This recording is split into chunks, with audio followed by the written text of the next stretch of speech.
Excellency, and this for the that's for the Honorable Minister,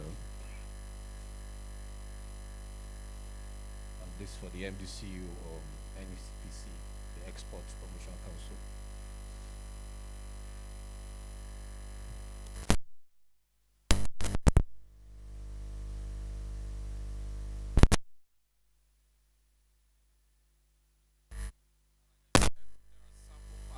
The AfriLife stand, feel free, pick samples from there. Thank you very much. Thank you very much, AfriLife. Thank you very much. He has just done marketing across sex, gender, ages, and nationalities. That is free trade he has done here. Thank you very much. Thank you very much. Okay, I'd like to welcome my co-compare to come and continue. Thank you.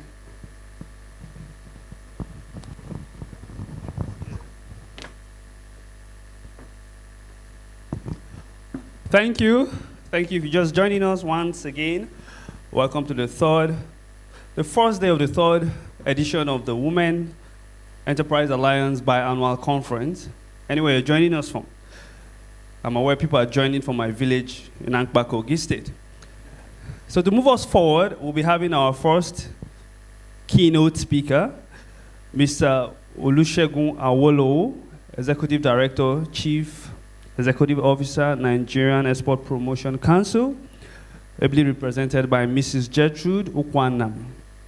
Mrs. Gertrude was the Director, National Export Office, Nigerian Export Promotion Council. She superintends the regional and state offices and also in charge of One State, One Product initiative. Ladies and gentlemen, help me welcome Mrs. Gertrude Ukwanam. So let us keep it going. Let us keep it going. Keep it going, please. Thank you.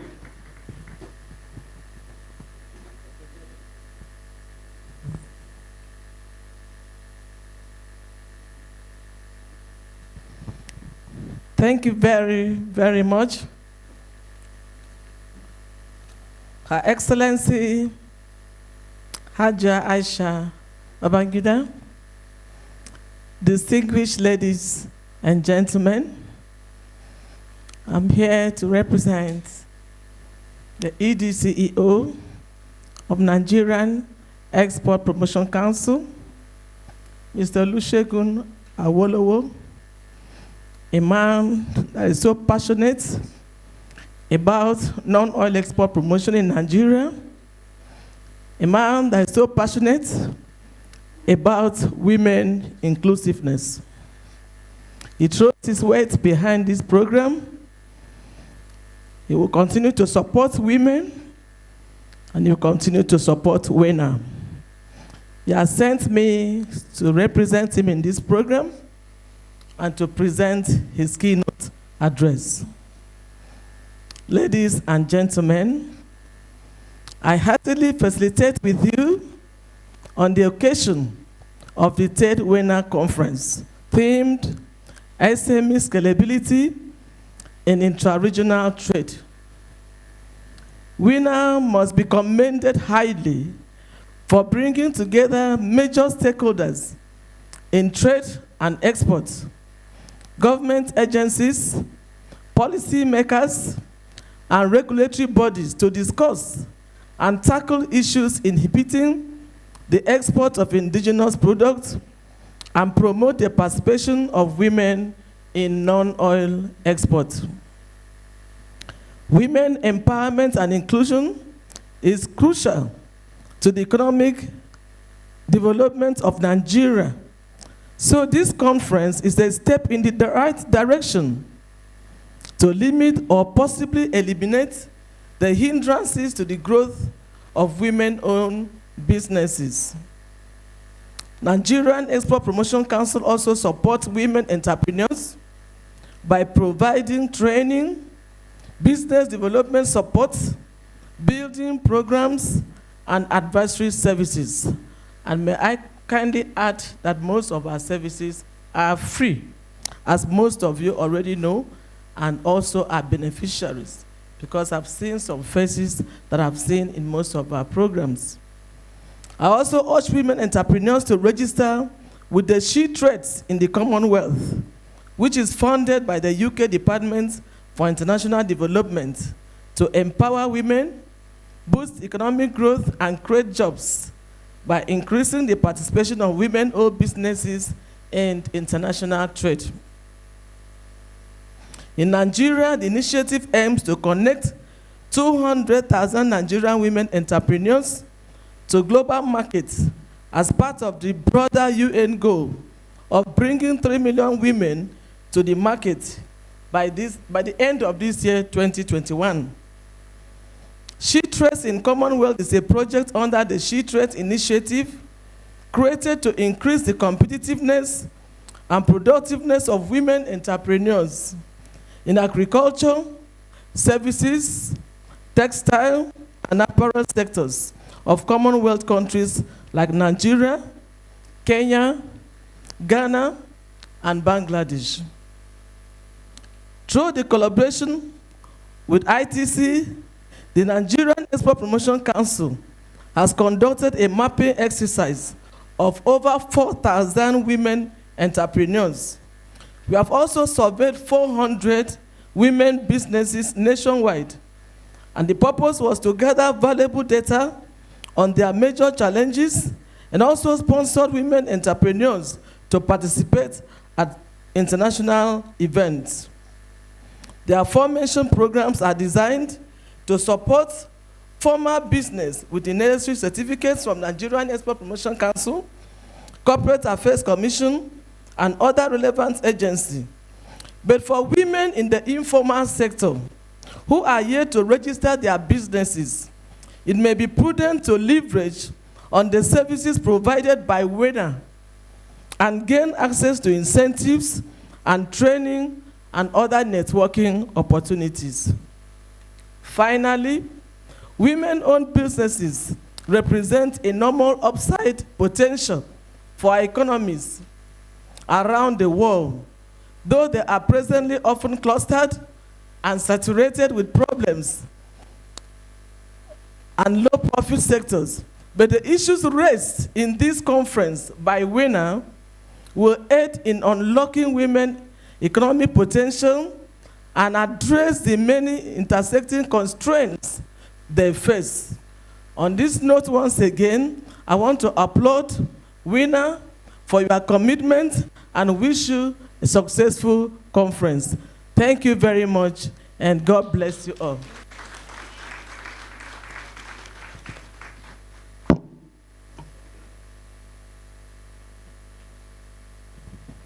You're welcome.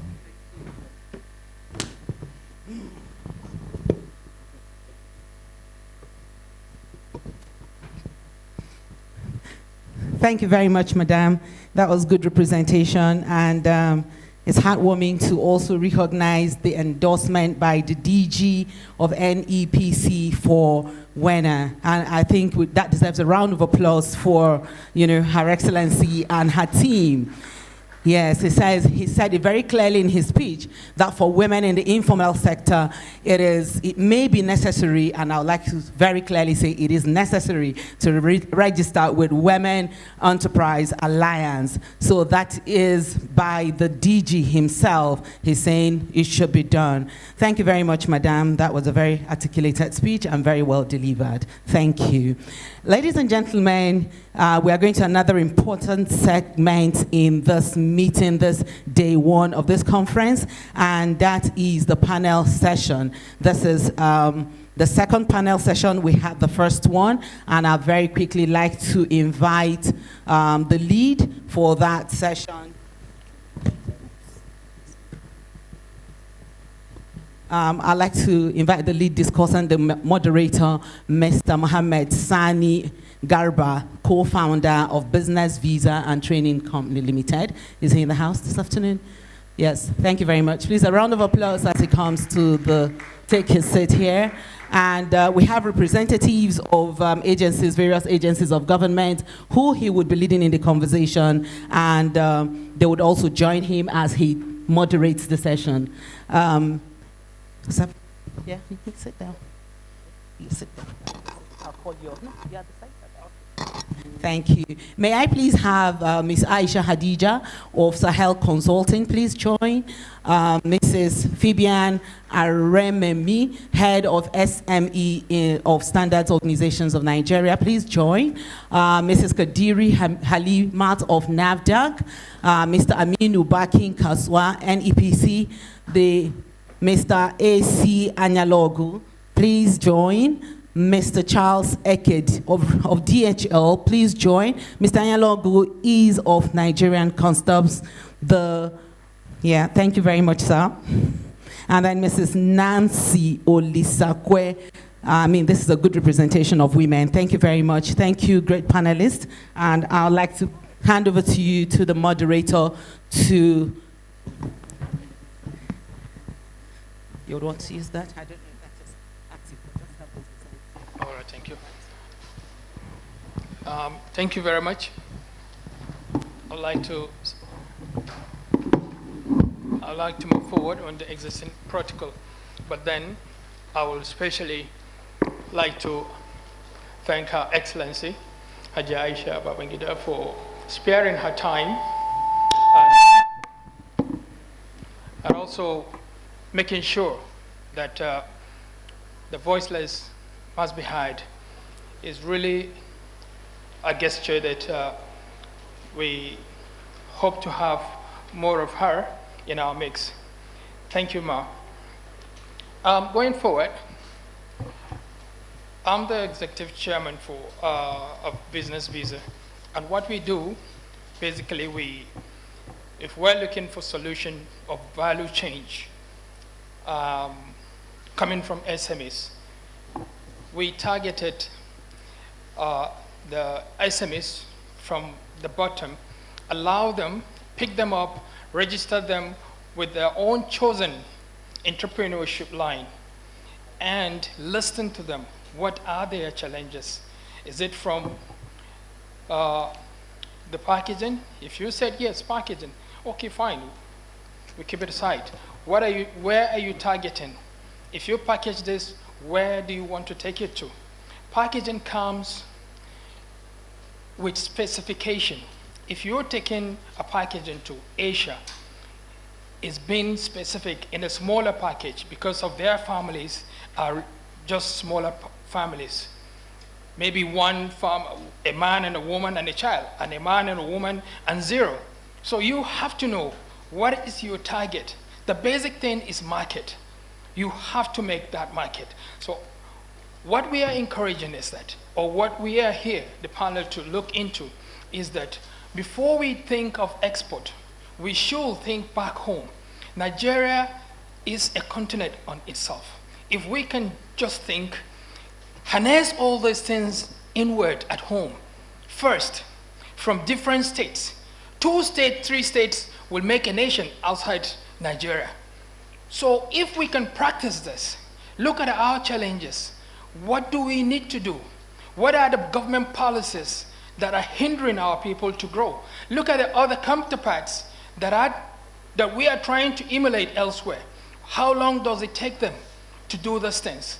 If it's 2 weeks, then we should tax ourselves to do that 2 weeks. If it's more than that, we should now move ahead. But I tell you one thing, in our own organization, like I've said previously, they are women, mostly 80% of them are women, and they are so determined.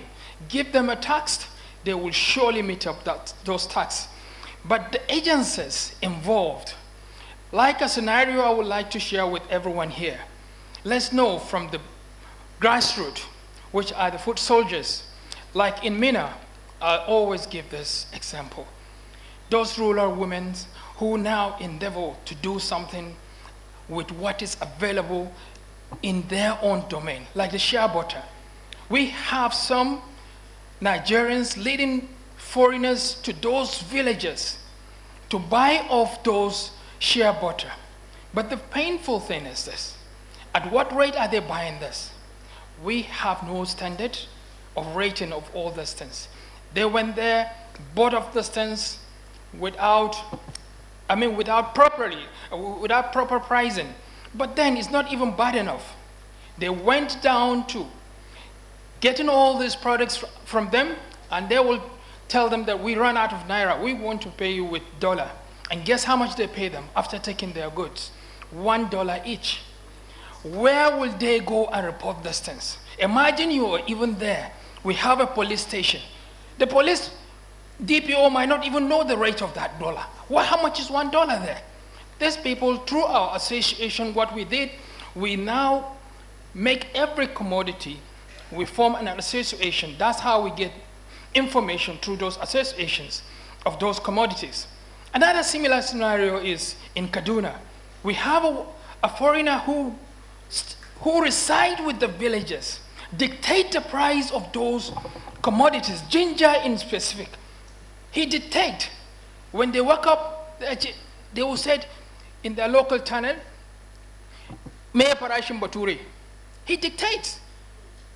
Then this man is there with his scale, buy off all these things. How did he, what warrants him? What kind of documentation do he has that gave him access to our country? And not just that, to our rural, to the villages, and at what rate is he buying this thing? How is he even taking out all these commodities? You try it as a Nigeria. We know all the difficulties. But then, if we say we are looking for solutions, we should come all out and then see how these things, they are in their own natural conditions. That's how to start up. So I'm privileged to lead this panel, and I believe the panelists, most of them have something to contribute regarding these issues. And let's be very honest, maybe we take reasonable time. What is important, it demands that time. We should allow a little bit of time to give it those importance. So thank you very much. Maybe we'll start up from the immediate person right there. Sorry, maybe with the introductions first. Madam? Can you? Oh. No, I mean if... Okay. Good afternoon, all. My name is Kadiri Halima, and I'm from NAFDAC. Let me start by commending the organizer of this program. I think it's quite hard at this moment when Nigeria is trying to take a back from oil produce to agricultural produce. And then the issue of trade and exports has become an important issue that we all need to address properly. The National Agency for Food and Drug Administration and Control, NAFDAC, as we all know, mandated to regulate and control the importation and exportation, manufacture, distribution, sales of food, drug, cosmetics, medical devices, chemical and detergents, and this packaged water that we take. And what do we do in this agency to facilitate trade? We have a lot of strategies in place that the agency has put together to support small and medium enterprises in order to encourage them to be able to produce locally and at the same time to be able to export their products. The first strategy that we have put in place is decentralized of registration requirements. Initially, we have if you want to register, you have to go through a long process, but because of the need and the issue of trade, the issue of registration has been decentralized. We have different zones where you can register your products easily. Another thing is what the first panel, because I listened critically to them, the issue of sharing of facility. We discovered that some of these small and medium enterprises, possibly because of cost and what it takes to build a factory, it's very difficult for them to go into production. So we have put that strategies in place so that you can share facility with whoever that have what it takes with NAFDAC. So it's acceptable. And another thing is the issue of these 4 rooms before you could start producing. That has been reduced as well to 1 standard room and a store. So there are a lot of things that are put in place, and we have even established the one-stop desk as an inquiry point that listens to all the issue that has to do with small and medium enterprises.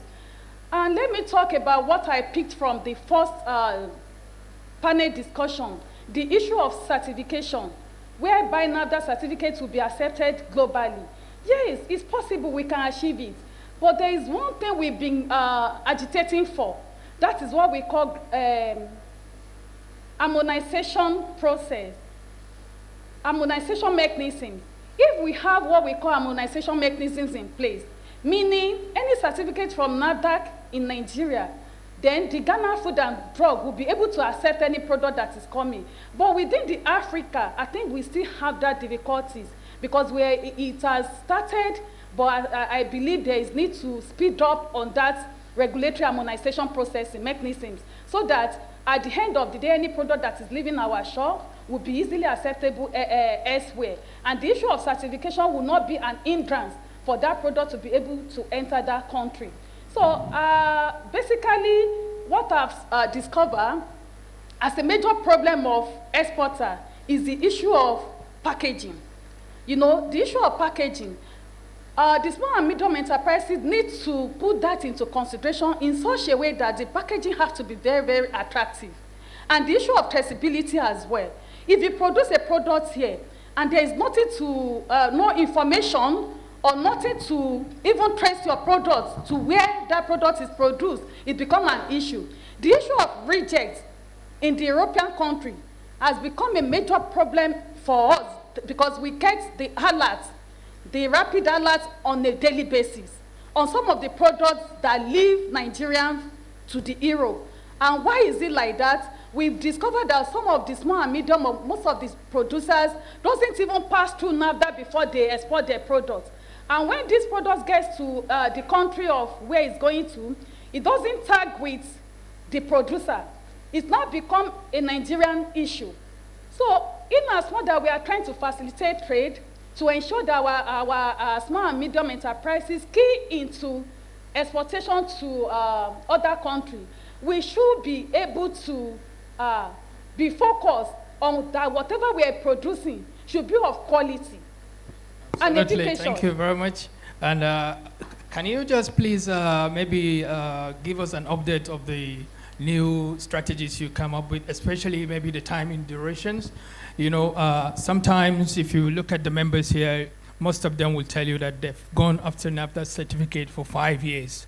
And some of them have given much more samples, more than what you can estimate, like their profit margin goes for samples. You find out that they will be asked to bring a huge amount of samples, and after a few days they come back and they will say the sample is nowhere to be found, so bring another sample if you want us to move forward. All those are challenges that are really headed to NAFDAC, so I would like to please maybe you should shed light on those improvements that maybe you have taken care of them so that we shouldn't go back to them. Thank you very much. Okay, thank you very much. And the issue of certification on the issue, how to speed up to get your NAFDAC registration product, certificate. The agency has come up with what we call NAPAMS. NAPAMS is NAFDAC Automated Products Administration and Monitoring System. This platform provides you an opportunity to sit at the comfort of your home and put in all your documentation. And you get a response within that on the same platform. But the major problem that we have is inadequate documentation.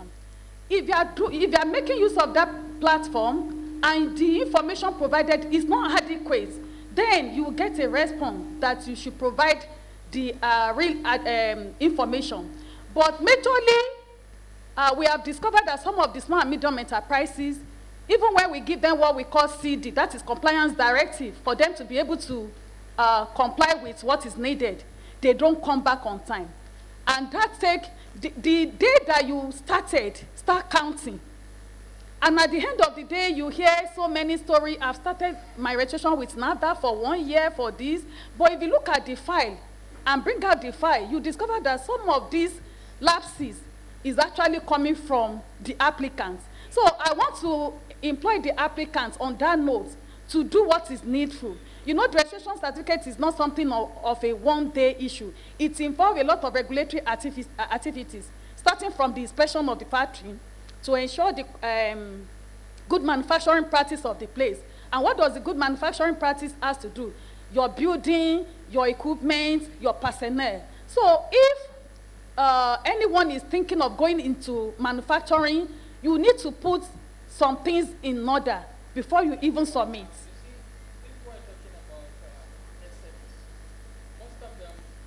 You know their capital and their strength. You now give them a huge document, and some of them didn't even go through that much education system. So considering that, you give them a huge document, which there was no interpretation. And maybe specifically they want to say, I want to start producing gari. And that same gari, you now give them those same documents to go through and before applying. But there aside, you have consultants, which they're not free. They go through the consultants and they have to pay that money. Some say it's even 150 or so, 150. Right, women? Thank you. Say it loud, let everyone hear. Okay, good. So you see, now talking of SME. Sorry, madam, we just have to be naked to find solutions to all this.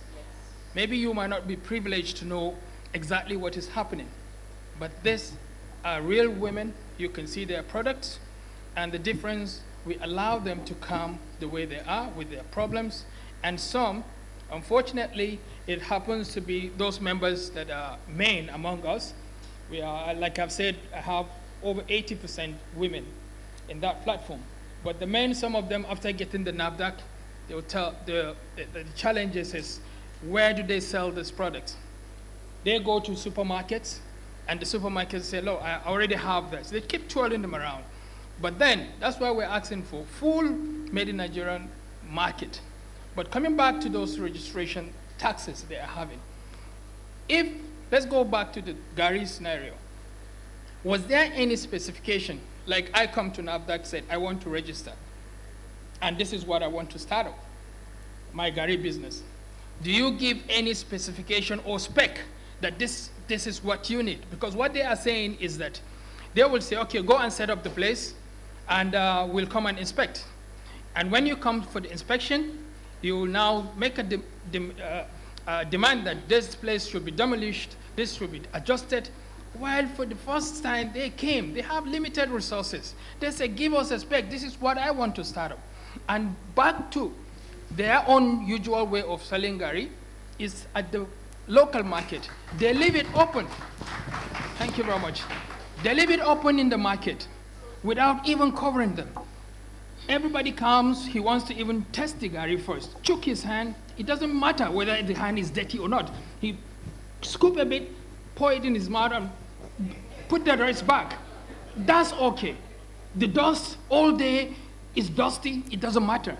But the moment that same woman tried to just package them in a plastic leather, that's when you know there are authorities.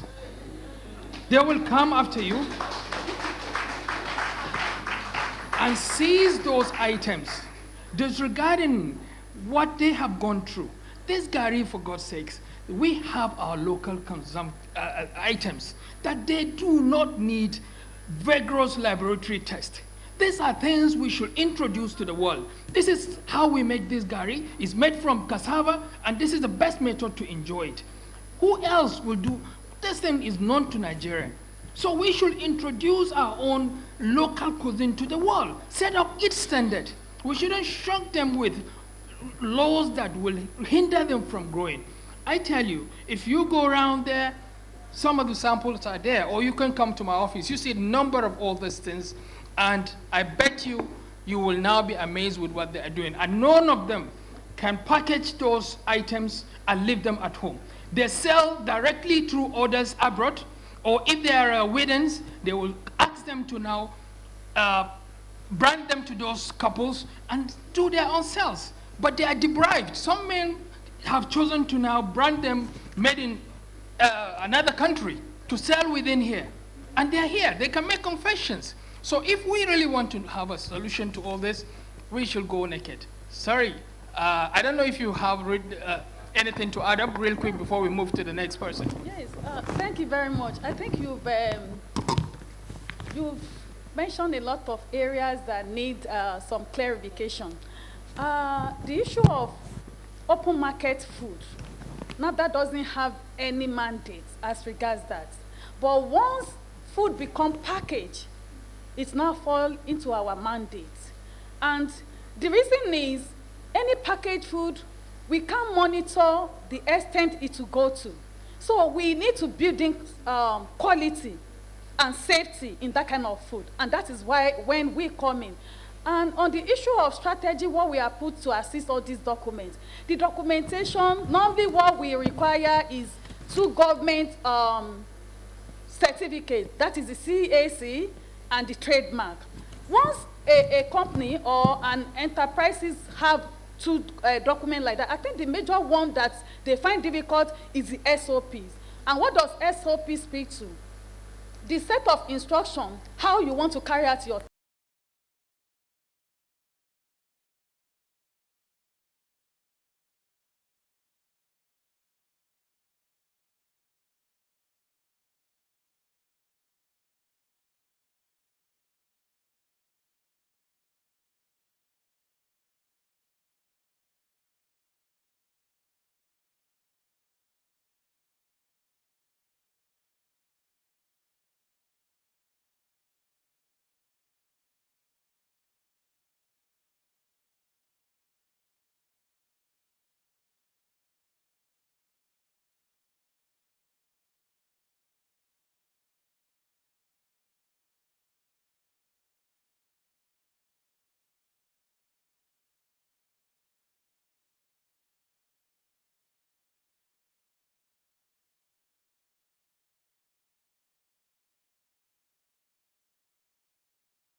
Good afternoon, everyone.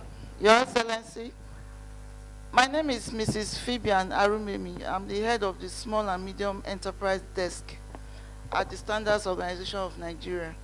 It's a pleasure being here. Actually participated in the second conference, which was E, and I was informed that our brief then was quite impactful. I present greetings from my Director General, Malam Farouk Salim, who is pleased that we were invited and has sent me as a woman to come and interface with you. So if I'm speaking today, I'm bringing good news that will help us to move our country forward as well as your business. I wouldn't know how many of us are actually conversant with the role of Standards Organization of Nigeria. The first session we had put a lot of icing on what I have to do, and it gave me an insight that indeed there are some information about SON, but the extent to which it relates to your business is the missing link that I intend to fill, because I believe that conferences like this should profile solutions to whatever challenges that we have. As we all know, Standards Organization of Nigeria is a parastatal under the Federal Ministry of Industry, Trade and Investment, and that's for a purpose. It's because standards globally support the industry, it supports trade, and it supports investment as well. And the services we offer actually has to do with elaboration of standards, which is more like coordinating the development of standards, because standards are actually developed by stakeholders like you, not Standards Organization of Nigeria. You are the one who tell us your interests about what you are producing and what you desire to do, and then we convene a session of all the relevant stakeholders from the academia, from the traders, from the manufacturers, from the consumers. And you come and begin to tell us what, in your own opinion, you feel a product should contain in order for it to be able to meet the requirements of the standards, in order to also meet the satisfaction of the consumer. And that's simply what a standard is all about. And when you understand that the standard is not the role of some per se, you will find that you'll be wrong saying, oh, the standard for this is not available. It is actually because you have not come forward to make a request for it. And added to that, we use those standards now to begin to monitor what you are producing and see your level of compliance. And then, because it's a scientific process, laboratory analysis must occur.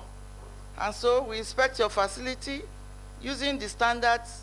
We take samples using the standards. We test using the standards. And then certification is issued. It is that certification that validates that you have indeed complied with the requirements of standards. So you have a certification mark, which is the mandatory conformity assessment program logo, affixed to your product. And that is, in essence, what Standards Organization of Nigeria does in line with trade requirements. Yeah, thank you, Ma.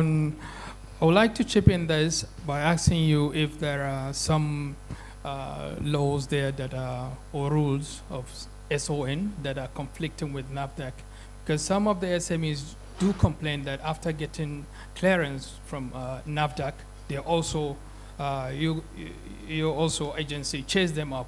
You have to do this again. You see, when you talk about products and quality, and you talk of standards, there must be a validation of the process. NAFDAC is a sister agency under the Federal Ministry of Health. And Standards Organization of Nigeria, like I explained, is under the Federal Ministry of Industry, Trade, and Investment. And government, in their own wisdom, actually established these agencies. For what purpose? To ensure quality of our products, for acceptability, not just within the country, but outside the borders of the country, and also for safety. And what these agencies are doing are in synergy. There is nothing like one agency pursuing you because one has already given you a requirement. They are all for a purpose. I will want to go into the current situation that we are in now, which is the Continental Free Trade Area Agreement. It's a process that has come and is going to stay. Because if you look at the AU perspective of 2063, it is talking about Africa being self-sufficient. And if you look at the AFTA agreement, you will find that there is a specific clause that talks about products and regulations. And a critical clause there is technical barrier to trade. And technical barrier to trade is all about standards, certifications. And those are very critical to trade. In the first session, we were hearing incidences, even though I've been interfacing with them, how their products are not accepted. It's a long story, but the short of it is that Standards Organization of Nigeria is an agency that was established since 1971, preaching this same message that I'm preaching today. But what has happened is that the issues of standards, certifications, have become a stringent requirement within the continent of Africa. It's been there. We've been trading informally and all that, but an agreement has come. The same purpose, or sorry, the same reason we were having for not being able to export to Europe, which was nothing more than proving compliance to requirements of standards through certification. Now, with the African Continental Free Trade Area, with the clause on technical barrier to trade, what it's actually saying is that every country wants to protect their borders from dumping. Nobody wants to allow their citizens to what has not been proven to be safe. And our colleague from Customs here will tell you that technical barrier to trade is one critical parameter that you can use under the non-tariff barriers, which is allowed. And so a country can set what their requirements are to establish quality and safety of their people. All right, thank you very much, excuse madam. me, please. Excuse me. What we have done is this. Under the AFTA, like I said, a lot of harmonization of standards is currently going on. And Nigeria is one of the active national standards body under the African Organization for Standardization. That is where African Organization for Standardization is a body of the AU, and they are the ones who are currently coordinating harmonization of standards. Harmonization of standards is harmonizing all the different standards in the continent, Ghanaian standard, Morocco standard, Niger standard, into just one. And when they harmonize, what a country will now do is to adopt it. And then upon adoption, that standard can now be used for certification within the country. And once it is done, it will now be recognized by all the other countries. So whatever challenge that you are having in terms of export of your product, that certification is going to bring the results you need. Fantastic. It's a very straightforward Madam, process. thank you very much for and this we want you to contribution. come forward. We'll get back to you for final comments, and we'll move on to the next.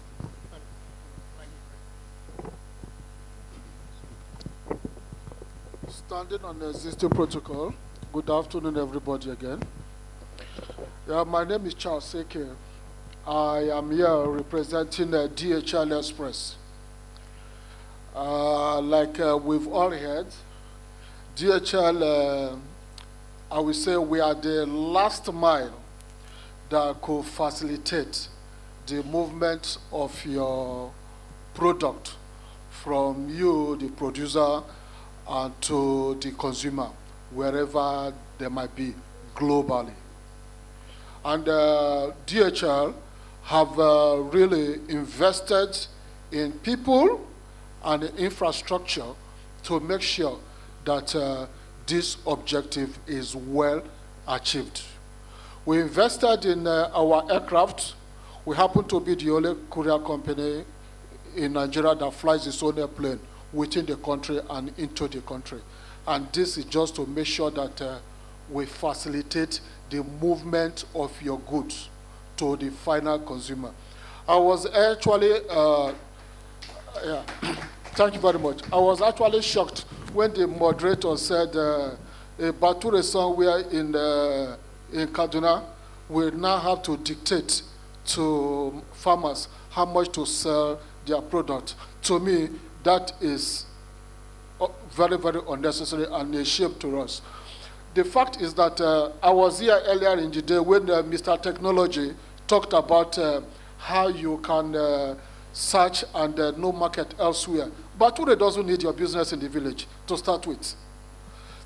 Go to the search engine, look for market elsewhere, outside the country, and sell your goods. And I'm telling you, you will get 5 times the price you are selling to the Bature in the village. And that is one thing DHL have positioned ourselves in the area of e-commerce. We are assisting entrepreneurs like you to make sure that we move your goods to every continent in the world. And my sister and I talked about this African Free Trade Area Agreement. DHL is like we saw this coming, and we have very well positioned ourselves to make sure that everything works in tandem according to the principle and the achievement of what the agreement will stand out for us. We pride ourselves that nobody knows Africa like we do, and that is true, because we are physically present in all African countries, not a rep, I mean DHL standing. And my custom brother here will also tell you that how we comply. We're a compliant organization. And we are always first in a whole lot of things. We are the first in Asikuda. And like you know, nothing static. We evolve, and as things are evolving, DHL as well is evolving along with the event of things. We have moved from Asikuda to NICIS.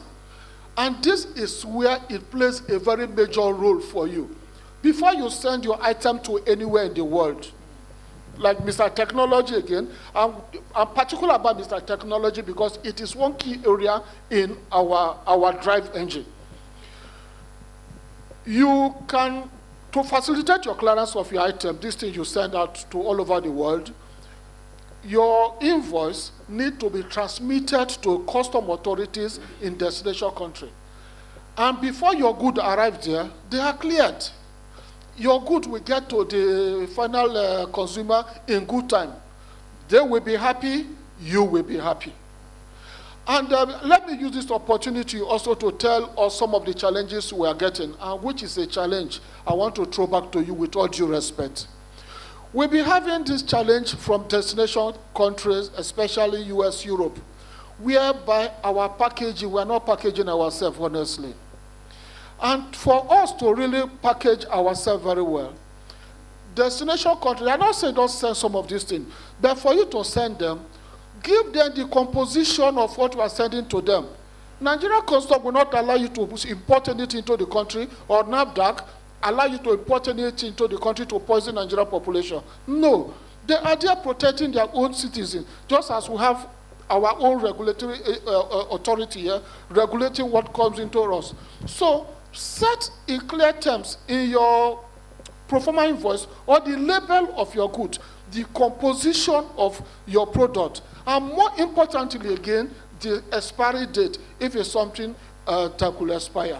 So these are some of those things that we will require from you so that we'll move your item to any location you need them at the best time and Thank you very with the much, right DSL. price. I think you very that's much. a very impressive contribution.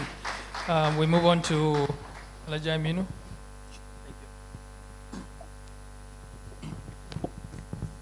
Thank you very much. My name is Aminu Bakin Kaswa. This one? Okay.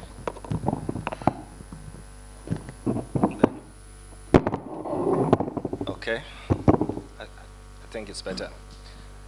My name is Aminu Bakin Kaswa from Nigerian Export Promotion Council. I have had a lot of discussions that actually encompasses what NEPC does. We are basically into promotion of non-oil export, basically what all of us are doing, including Mr. Technology Man,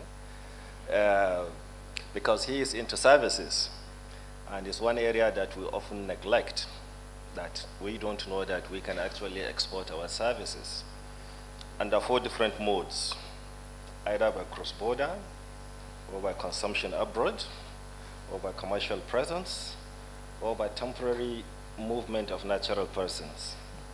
Maybe time permitting, I will explain that. But let me touch the current issue that all of us are talking about, after. After is a reality.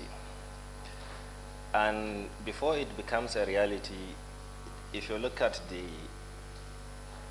all the 7 protocols that have been negotiated and thereafter, first of all, are based on the existing regional economic commissions agreements, like the ECOWAS, the COMESA, the SADC,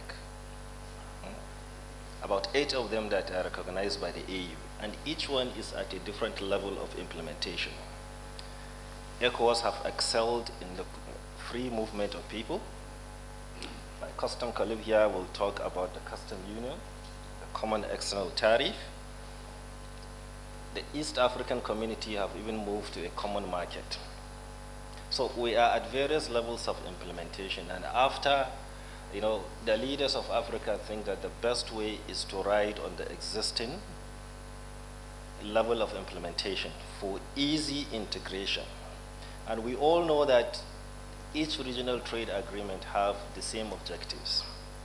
One, it starts with the custom union, it moves to a market union, then it now moves to a political union where you will have a single market and a single political institutions like they have in EU. And after, 70% of AFTA was lifted from the WTO TFA agreement. Basically 70% was lifted from there. So for the first time to collaborate, what my colleague from the Sun is saying, that the issue of sanitary and phytosanitary measures and technical barriers to trade are being introduced in Africa in a regional agreement. And what does that mean? Ashish, does it? Yes. Okay. Now, what does that mean? It means that for the first time, there will be standards and there will be regulations. Standards are voluntary, but when they are legislated, they become regulations. And these are the things that are going to govern what ITC now has classified as tariff issues, non-tariff measures, and non-tariff barriers. These are the issues that are going to confront SMEs in the implementation of AFTA. And like I said, AFTA is a reality because Nigeria have signed. We are a state party in AFTA.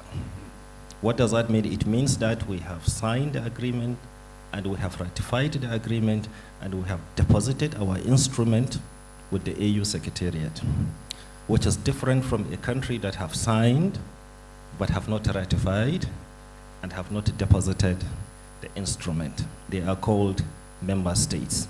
I think as at February, 32 countries have done that. So now, how do we take advantage of AFTA? Nigeria. Like the moderator said, if you look at the nation, if you look at Nigeria, you look at our size, you look at our economy, you can simply say Nigeria is a subcontinent, over 200 million people. It's a nation, but we are a subcontinent. We can live on our own. We have the largest GDP. Virtually every element that is in the periodic table is found in Nigeria. Those of us that can remember our elementary chemistry, we have vast resources. What remains is how do we harness these resources? And that should be our implementation strategy of this agreement. And it's the same thing with what we are trying to do with the EU.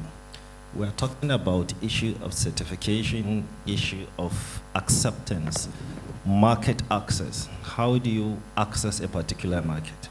Sorry, can I interject Yes. before you leave the agreement aspect? Yes. Can you shed a light on what have you signed? What have you signed on our behalf? Did you sign on commodities to come in to compete with ours, creating a competition within our domain, or give us some clue about the signature you append in our behalf? Generally speaking, Nigeria signed an agreement that is binding on, like I said, the general objective of any trade agreement is, integration, going to a single market, which comprises a lot of things. Gradual elimination of tariffs, free movement of goods. If you look at the protocols, there is a particular protocol that is on the trade in goods. There is one on services. There is another one on dispute resolution. There is another one on investment. So each protocol is being negotiated. The negotiation is not complete yet. All nations are still negotiations. I think in Ghana, where the secretariat of that. But basically, if you have an agreement where you will allow goods and services from other places to come to you, if you look at any agreement, it gives you a kind of protection. Okay, I will allow goods to come into Nigeria. Like under TFA, nations are categorized into category A, B, C. Now, nations that fall under category A are those ones that have legacy infrastructure, meaning that they have all the facilities, everything to implement every aspect of the agreement. Those ones, they don't need any assistance. The ones in category B, they said, yes, I can implement agreement A, B, C, D, but I will need time, maybe 2 years, 3 years, 5 years for me to start implementing. Then the category C is the one that says, no, I can't implement these agreements unless I'm being assisted. I need time and I need assistance. That is how trade agreements, and in any agreement you have a clause that you can trigger, like what Madam was trying to say, that you can trigger a clause and go back to the WTO. I'm sure my custom colleague here will shed more light on that, for you to protect some of your goods and services. Tariff is one of them. You can't stop a particular commodity or a product coming into a country, but you can raise a tariff to the extent that it's virtually useless. Absolutely. For me to import. Thank you very much, Alhaji. And Thank you. Yeah. before we get back to you, I think this intertrading thing, we were quite familiar that it has been happening in Kano. Other countries coming, bringing in their goods in and out. Did you take all those into control? Because if you go to Kano market, they will tell you specifically each day that this day is for Malian people, and you see them physically bringing in their goods and taking it and buying something else, take them out. And I don't know if you're aware of this, or how do you intend to sanitize one? And I would like you to please narrow it to the immediate commitments so that we will now get ready and push other government agencies to now speed up their processes. And I tell you, Nigerians, anywhere you knock at our doors, we are ready for competition. Thank you. Oh, yes, please. You see, wherever you have any economy that is driven by an informal sector, it's always difficult to regulate. From Sokoto to Maiduguri, you have over 1,600 border that is virtually porous. The customs will tell you the recognized borders. The ones that are not recognized, virtually everywhere is an entry point and exit point. Okay? An informal sector has been one area that, if you go to Kano, if you go to Dawanau, the grains international market in Kano, that market is not a border market.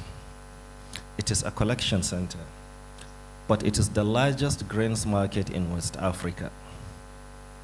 Okay? There you go, you find out that yes, the amount of goods that are going out of the country, you know, from Nigeria to Central Africa up to Sudan. Now, a lot of conflicts that are happening along the route. One of the panelists was talking about the Trans-Saharan route, you know, that was over 1,000 years ago, before even the coming of, 1,000 years before the coming of the white man in Nigeria. That route is still in existence, but conflict and deficit in infrastructure is making it a little bit difficult, if not impossible, to do that. So to be honest with you, you see, stopping those kind of informal activities is difficult, if not impossible. And I'll tell you why. After all trade agreements is what we are trying to do, that the cumbersome procedure that is involved in a formal trade constitute a significant reason why it is difficult to convince people to change their attitude from the normal businesses they do. When somebody is used to cash and carry, and you now begin to tell him, no, don't do that. Sit down here. Go to Central Bank of Nigeria, collect an NXP form from your commercial bank. Often that, you know, go to customs, get a single goods declaration form, go to NAFDAC, go to standard organization, come to NEPC, go to CAC. You're talking about 8 to 9 documents that you are asking somebody who is not even literate Absolutely right. You know, say that, leave that and come and say that it's difficult, if not impossible. You're so right. what we are trying to do and what AFTA should do, what Nigeria must do to compete, is like what Madam said, not only the issue of having a harmonized, certification body, which, like in Nigeria, we're working on the national quality infrastructure, which should have been, should be able to take care of other countries. But then,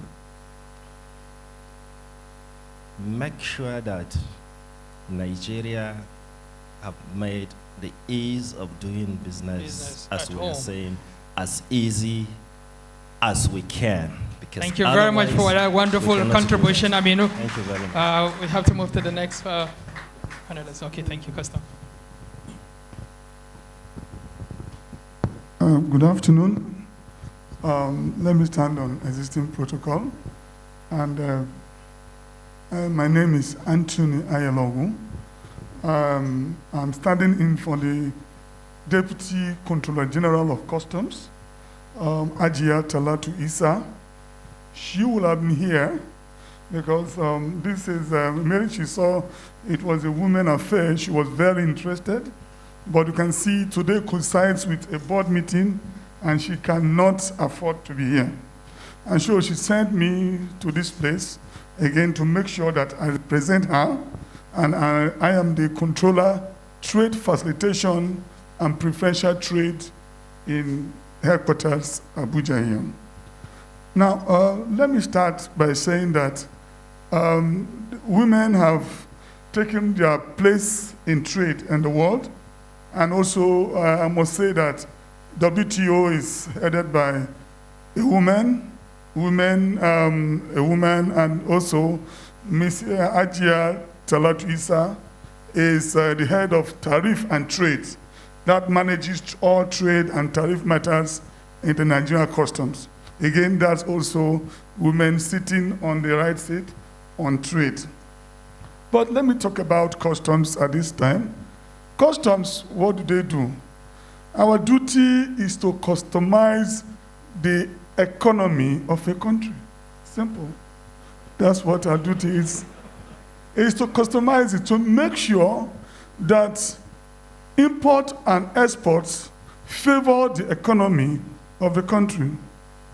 So what that means is we will only answer to what existing extant economic policies and also that have been drafted to us, and we try as much as possible to see that our internal economy is well protected, including our industries and our internal trade.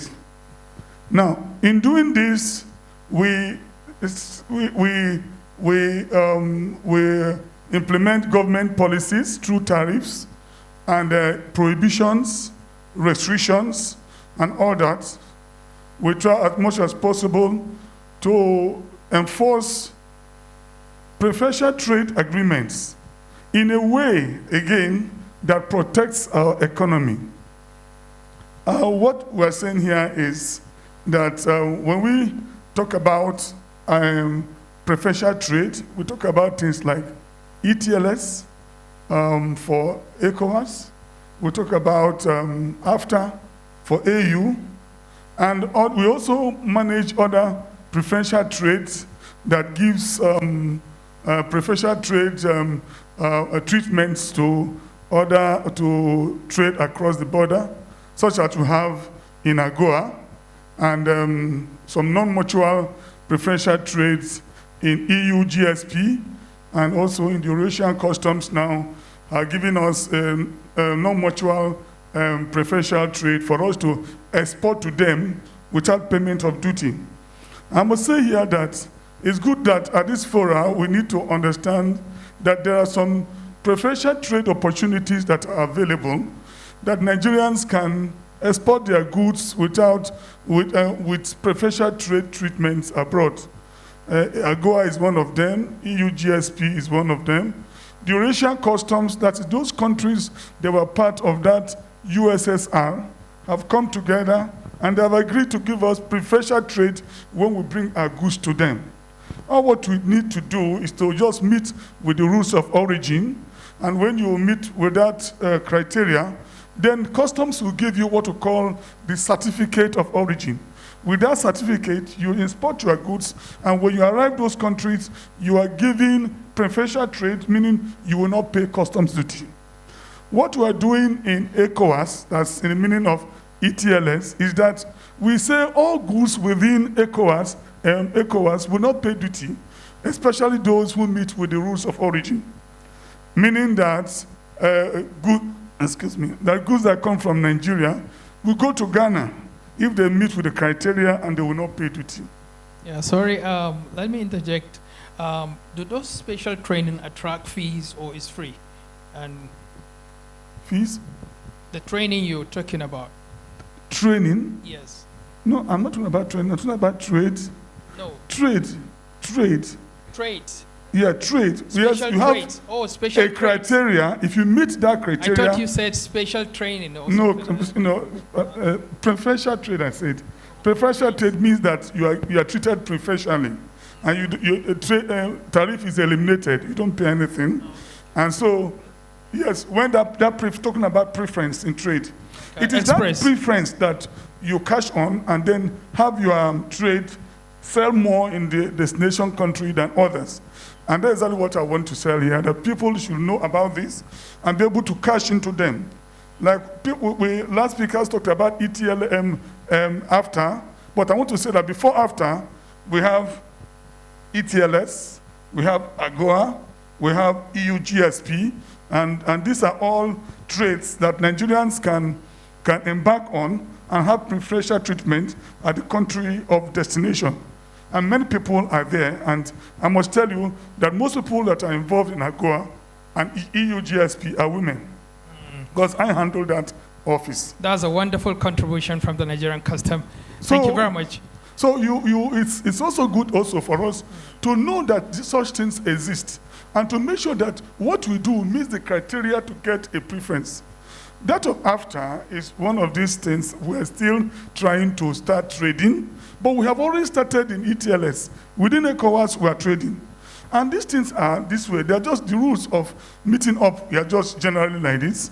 Number one, it is wholly obtained. If you get anything that is wholly obtained, it means that you have met the criteria and you are going to get it. It means that either it is gotten from minerals, either plants, animal, or bred and brought up in Nigeria, it becomes wholly obtained. All right, thank you. Thank you, Nigerian Custom. We'll get back to you for final let me just finish the other one, please. Sorry. All right. The other one is that you don't need to have everything made in Nigeria before you meet this criteria. If you have something that has been imported, you must add something. If you add something to it and it meets a percentage, then you can trade it out.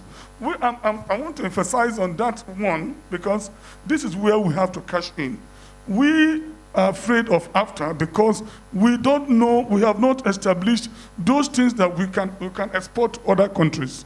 Yes, we are afraid that we may not have wholly produced materials. Yes, we have heavy transforming industries in this country, and they not need to be transformed right in the factories, even in the houses.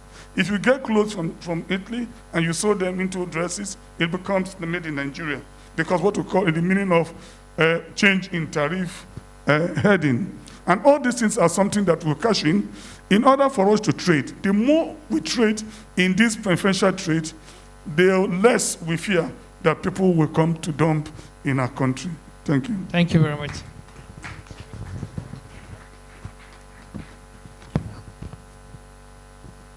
Good afternoon, everyone. My name is Nancy Olisakwe. I'm representing Apex Commodity Exchange. In a simple way of explaining, if you know what a stock exchange is, we are simply the replica of a stock exchange, but what we do is commodity trading. Now, in trying to get value or give value to the people we collaborate with, because ideally collaboration is a buzzword. Everybody should collaborate because you can't do things by yourself. Now we have to then in a way, we find a way of talking through to almost everybody on the value chain. We have farmers at the extreme end. We actually collaborate with a lot of farmers. Now we have, at the farmer end, we all know right now it's the planting season, and an average farmer is probably broke and does not have cash in his or her pocket, or has spent all his or her cash. Now, where we come in that space is that we actually provide input financing to farmers, to the extent that you can take these input loans. We don't give cash, we give inputs. That's talking about fertilizer and CPPs. Now, what the farmer does is that he can take home that input, plant, and then at harvest, he or she can bring in a portion of that commodity as a form of loan repayment for the loan that has been given out. Now you're bringing a lot of value to the farmers in that space. And also in getting the farmers to actually get this kind of loan, we have to go through field officers, and we also collaborate with the local community. And in that way, we encourage them to form cooperatives. In creating that cooperatives, we have encountered a lot of women cooperatives. I'll cite a critical example with our own popular Nasara women. They started as a cooperative of just 60 women, and now they've grown up to over 2,000 women, and their capacity, the hectare size of their production has also increased over time. In a different space, we also provide access to storage. Now, an average farmer would harvest, and then before you know it, maybe there's rats coming to actually eat up part of the commodities. And we've heard here, one of the speakers talked about post-harvest losses. And we come into that space, even while we are interacting with them, with the locals, we talk to them about good post-harvest handling practices, so that they thresh their commodities in the right way, so that they don't have a lot of broken grains and all. So in addition to that, we also provide storage facilities, and we have a very, very simple model. It's typically like a #1 storage per day. And trust me, if you go to the open market, you don't store a bag of maize for ₦1. So, but we do that for the farmers we actually engage with. Like I mentioned, we actually add value at different levels of the value chain. At another extreme, you have the millers, the processors. They are in need of truckloads of commodities, but trust me, they cannot do the legwork. So we took the work of them, we went to the field, we then created, through the channels we created, we then have warehouses. Now, in those warehouses, the farmer can bring in commodities and get a fair price equivalent to what the millers would have bought at their farm gates. So the farmer then enjoys a very fair price, and to an extent, even the processors do not have to suffer to go through different market at different market days to aggregate. So you're adding value to both the farmer and also the processor at the other end. And also, in another way, we are actually building a trust system. In what way? The farmer does not trust the millers or the processors and cannot wait for maybe a week or 3 days, or go through formal process of cash processing. So because we are there, we actually take the burden off the processor. We do settlements of this trade almost within 3 hours. And then we can then face the processor and say, okay, this is your invoice, please settle us, so we can go around the circle. Now That's you a can wonderful see contribution, Nancy, and it's really amazing that this kind of ventures exist. You can see, I believe there is no country that will leave its activities ungoverned, but all we're trying to do is to see what works for us and make it much more comfortable and be involved in part of it. So I think at this juncture we will allow the maybe, sorry please. Okay, introduce yourself and Thank you very much, and good afternoon, everyone. My name is Aisha Hadeja, and I'm here representing Sahel Consulting Agriculture and Nutrition Limited. So what we do at Sahel with our affiliate companies, Ace Foods, is we work with smallholder farmers and basically aggregate their produce, process it, package it, and then off it goes beyond the borders of Nigeria. So Despite the agribusiness sector being valued at over $1 trillion in the next few years, SMEs are having a hard time kicking into these opportunities. And there are a lot of reasons, and a lot of them have been mentioned here, so I won't go back to it. Logistical bottlenecks and cumbersome processes, as we talked about.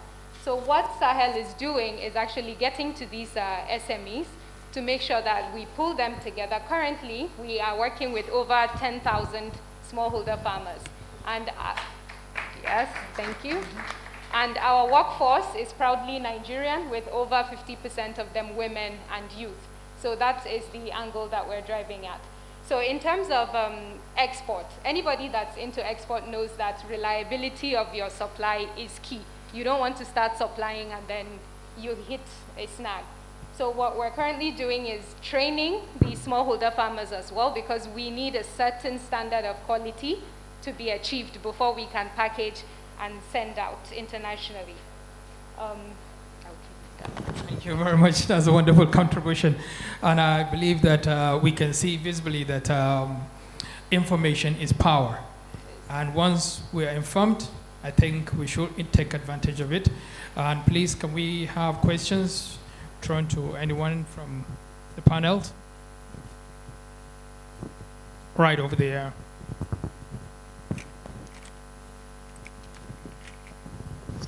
Good morning, everyone. My question is directed to Mrs. Kadiri from NAFDAC.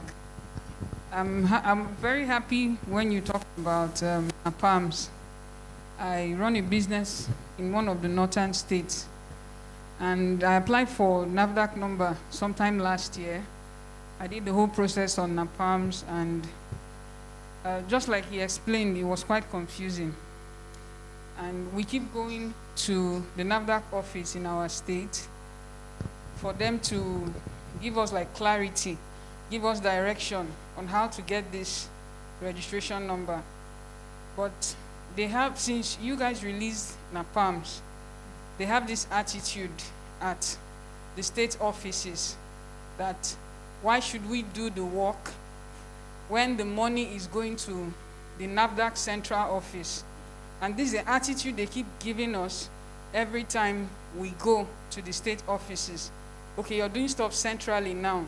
What's in it for us? So to make progress, we have to keep making it worth their while to do things, since it's now centrally based on NAPAMs. That's a good one. Can you take that one, Madam Kadri? Or do we take the questions first, or we just each one trashed? Let's have the other question, then we can now give answers one time.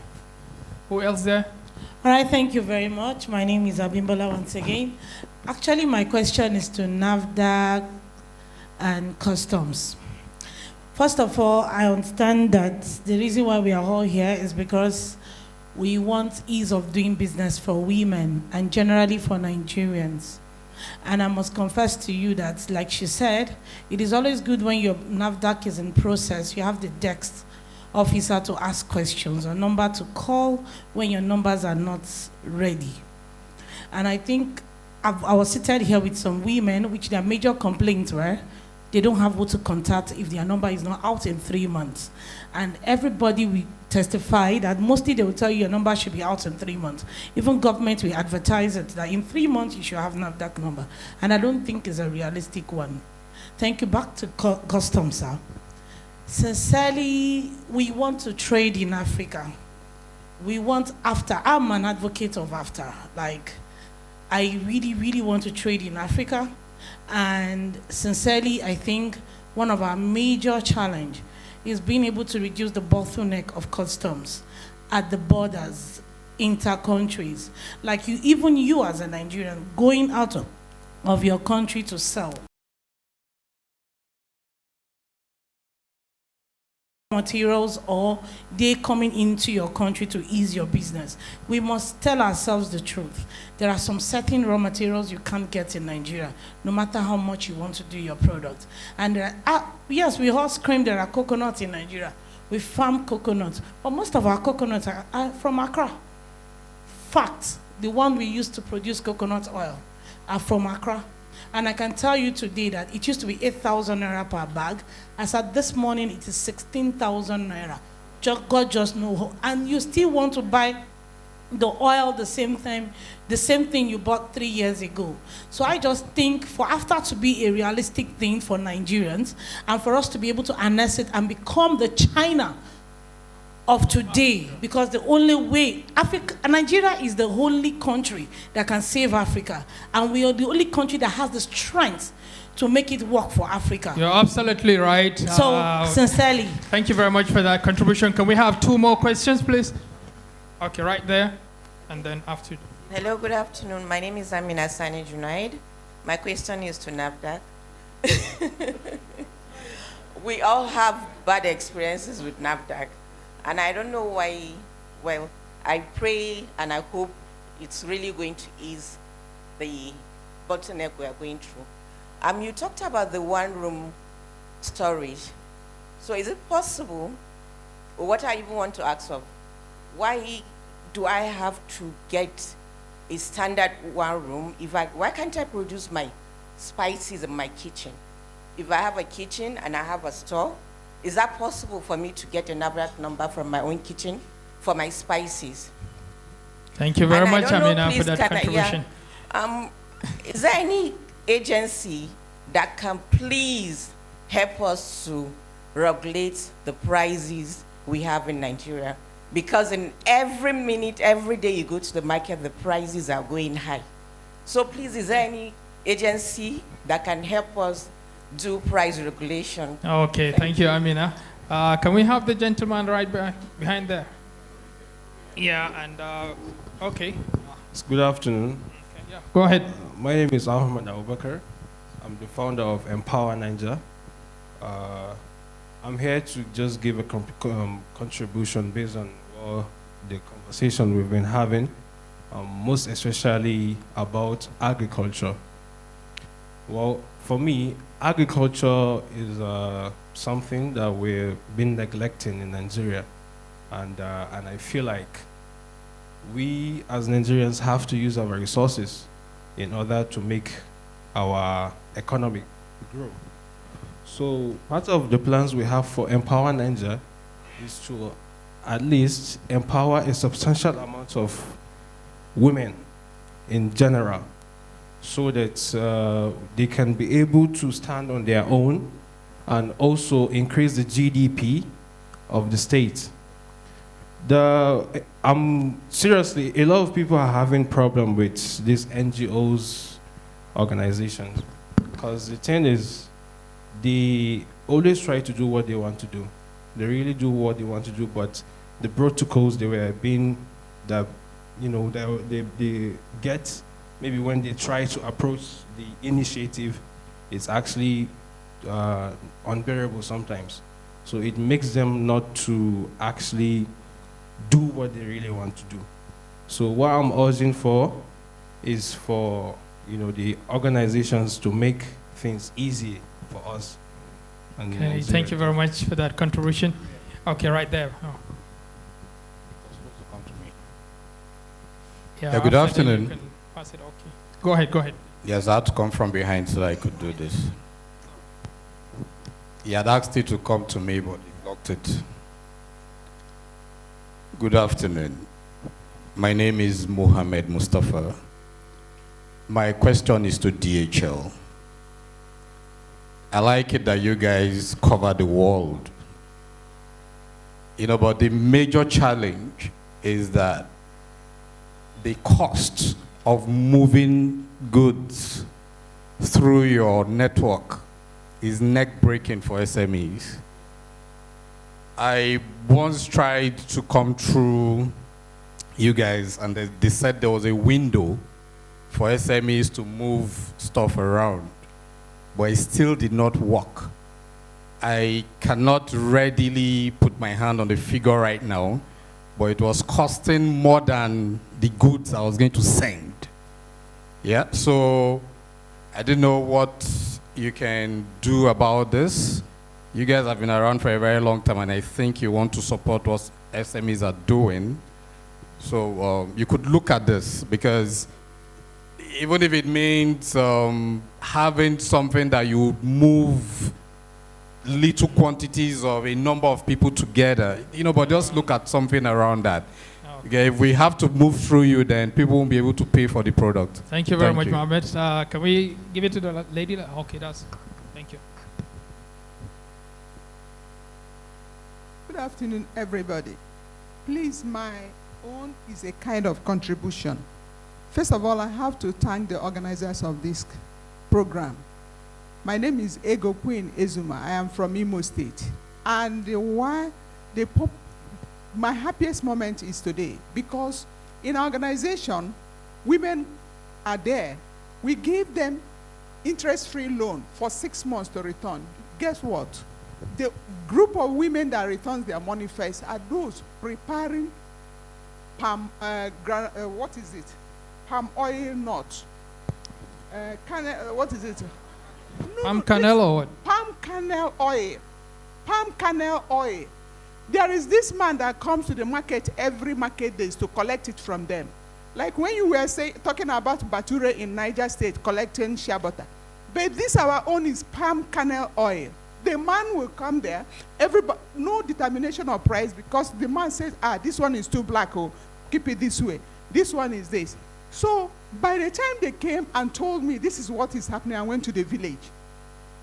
I met the man. I asked him, why are you doing this? What is the determining factor? How are you exploiting these people? He said, madam, it's not exploitation. If you want, you can buy it or sell it to them. But because I don't have market and I don't have anybody to buy except the one I use for myself, that is it. But now that I am here and I've heard that this palm kernel oil is so much there in my village, especially the palm oil itself. On a market days, the same man and his group, they come. They are there collecting it without question. Thank you very much. And it might be probably where he's coming from. There is no tree of any palm kernel there. And he's just coming to siphon. So that's why we are calling on institutions to come up with standardization and also rating of our own local products. I tell you, before he comes to Nigeria, he never knew whether what kind of tree the palm kernel come from. So we should introduce all these things with standards and give them rating. If you now said, okay, we have an institution or an association that they said, okay, per gallon or 1 liter is 5,000, buy it or leave it. Come together. If you have an association, I tell you, it will be very hard for them to break through and discipline anyone who now goes against those associations. So that's a way forward, discipline.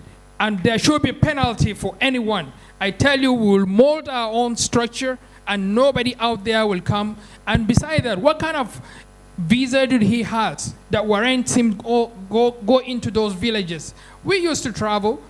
There are specifications on what to do in any country you step in.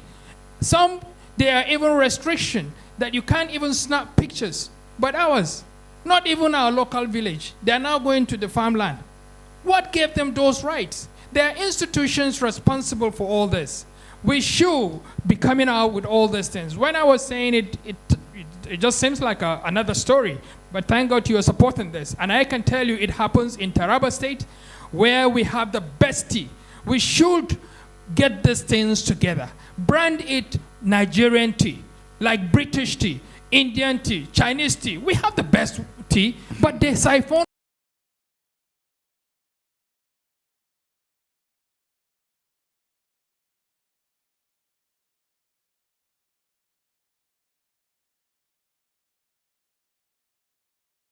So we have to do it in-house homework before we now proceed.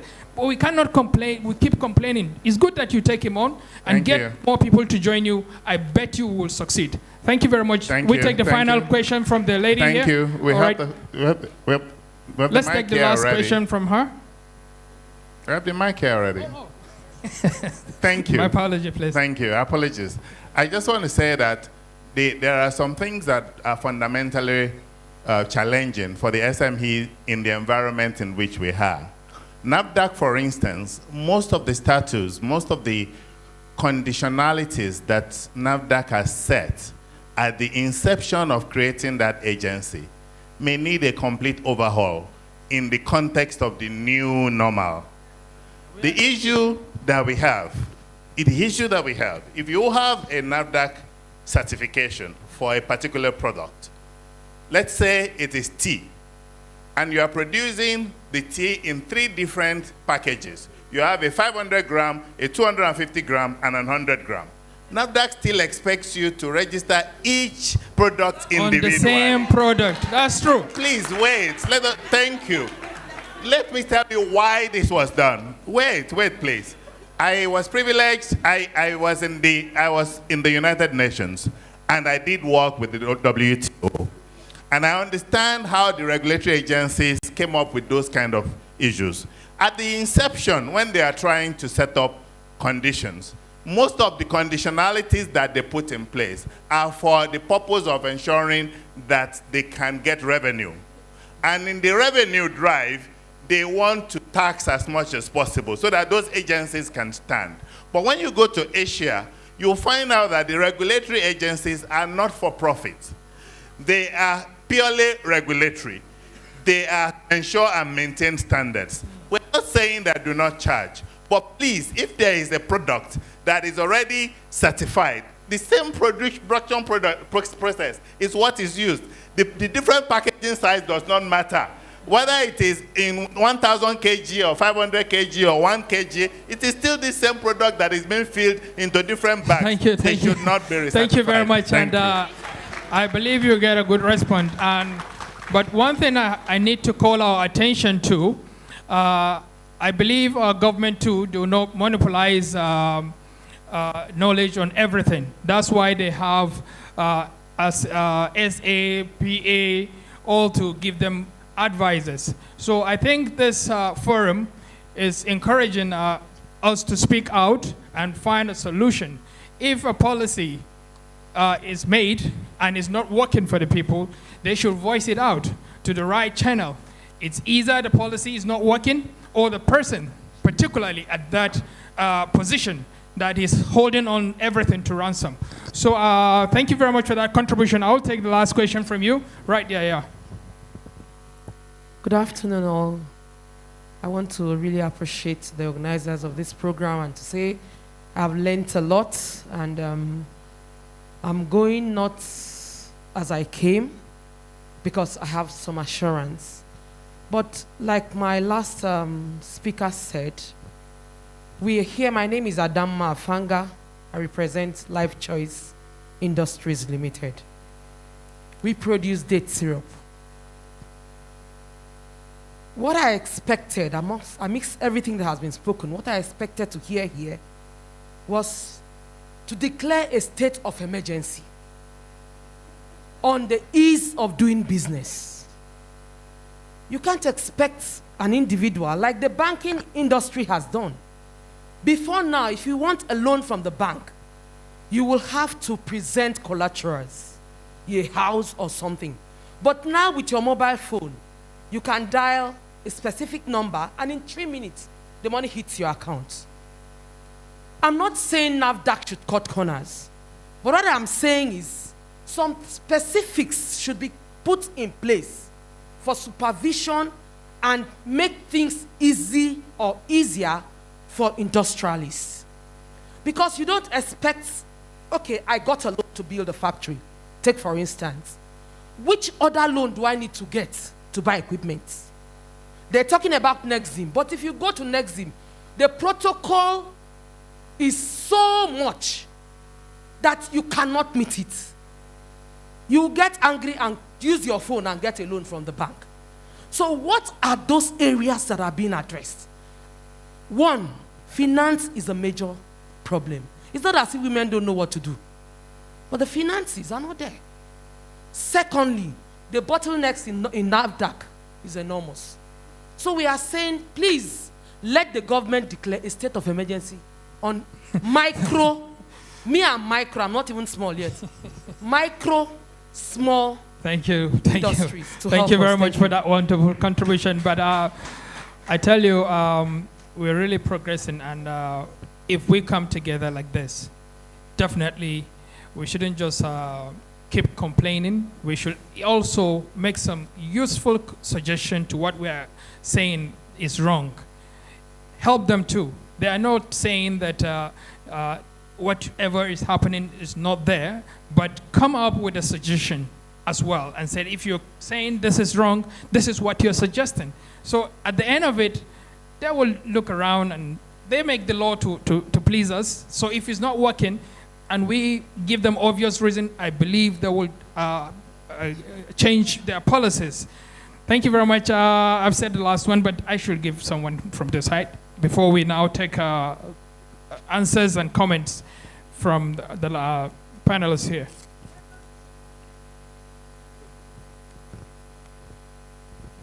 Good afternoon, everyone. And my sincere appreciation to the organizers of this forum. I am Dr. Blessing Oladapo, the CEO of You and Nature Therapy and Skincare. My question goes to DHL. My company have an account, an e-commerce account with DHL.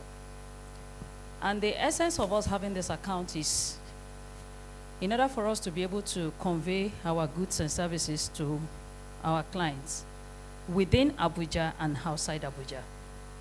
But I realized that even the local deliveries within Abuja, the cost of sending goods to your customers within the city is higher. It's like you telling somebody within the central business district area to be paying a sum of 1,000 naira for delivery, which a normal rider can accept either 400 or 500 naira for. And then what is the essence of you having an e-commerce account wherein you cannot even access the prices attached to the logistics and those things?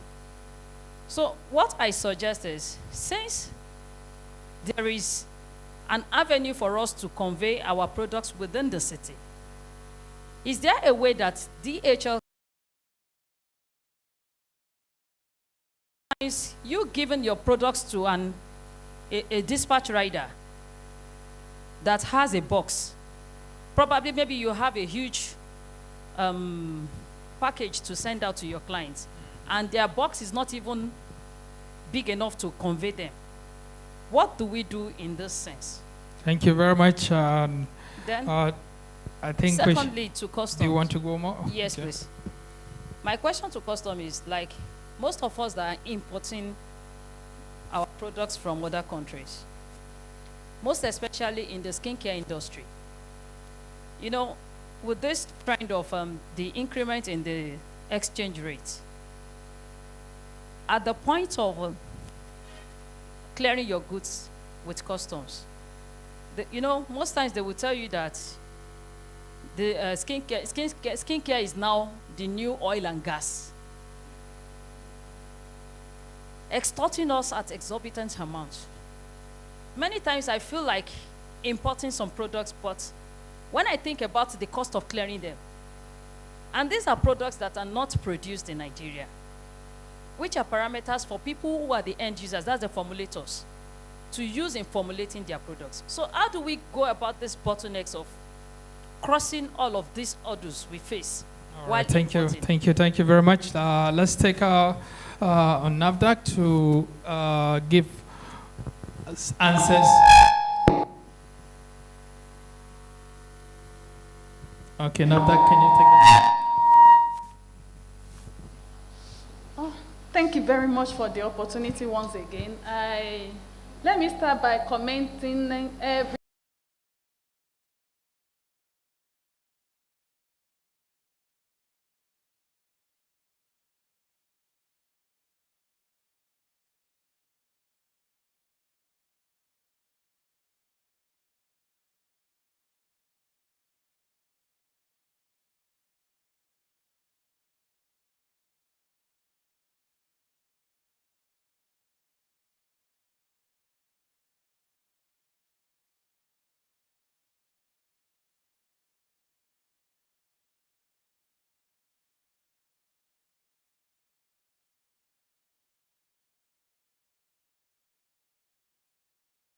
processing in place. As an exporter or as a producer, we don't know you by name. It's the document that you submit that will go through and make process of your certificate. Another thing, the why inspection is very, very critical. Inspection is an element of certification. If the inspection, we don't see where you are producing, and ascertain the good laboratory, the GMP inspection of that place, it becomes an issue for us to give certificates. Then the main one is the laboratory analysis. Because we are scientists, we can't look at your product by looking attractive and say, yes, it's okay, it's of good quality, it's of good standard, it's efficacious. No, or it's awesome. We have to carry out what we call laboratory analysis, and at the end of the day, make pronouncements on the quality of that product before we now give what we call certification. And at the end of the day, after the laboratory analysis, you have what we call marketing authorization. Those are the four principal regulatory aspects that we carried out. Now, going through the comments, the feedback I got on the issue of NAPAMS. Like I explained, NAPAMS is NAFDAC Automated Product Administration and Monitoring System. It is a platform that the agency has put in place in order to ease trade. And apart from NAPAMS, is that we call it e-registration. Apart from NAPAMS, we have what we call e-clearance too at the port. If you are importing anything to the country, there is a way you can just do everything on the net. And within the laboratory section that we have what we call e-laboratory, because we have different sections in the laboratory. You see, the issue is when one aspect of the laboratory is carrying out analysis and it has to move to the other laboratory, like probably is a food, and it needs to go through food registration, automatically microbiology lab will need to work to ascertain some microorganisms and so on. So there is a way we do that. The result generated from one lab, another lab can access it in order to facilitate and speed up our certificates for you. Now, that's incredibly nice, NAFDAC. Please, I maybe have to inject and to inform everyone that there is a workshop specifically for NAFDAC and SON tomorrow.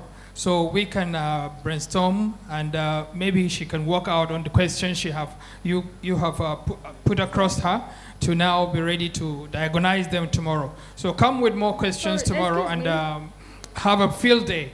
And sorry? Permit me to just introduce Dr. Sadiq is from PID in Lagos, where export is being, so let him Okay, go ahead. Yeah.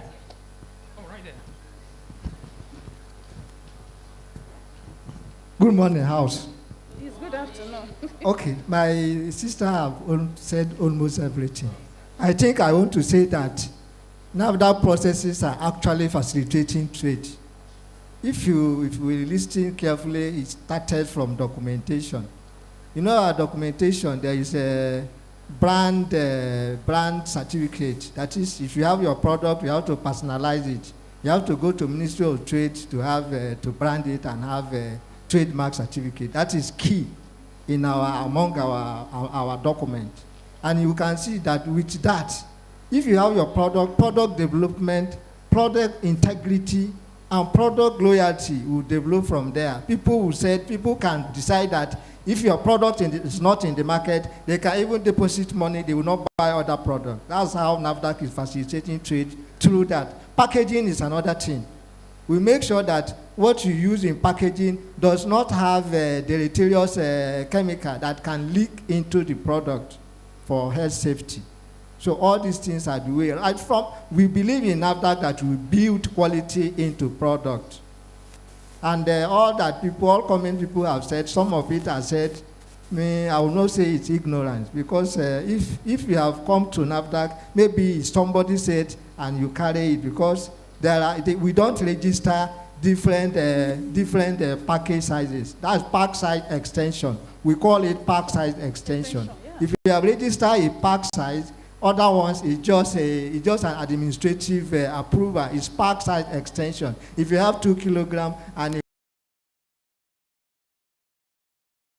2 kilograms that you register is the registered original. The other one 2.5 and 7 kilogram are what we call pack sizes. And it is possible also for you to use your kitchen to do some products that are not critical.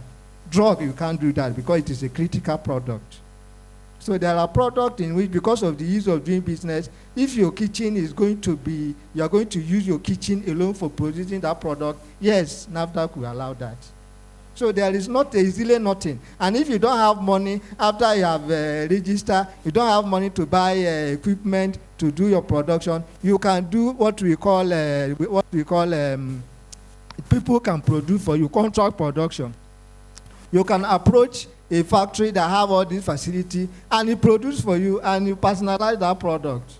So based on memorandum of understanding. So a lot of things, as I said, I want to believe people have not come to NAFDAC. NAFDAC is an organization that is always, is always getting up, branding up based on international best practices. Yesterday we have a lecture on sampling based on risk processes.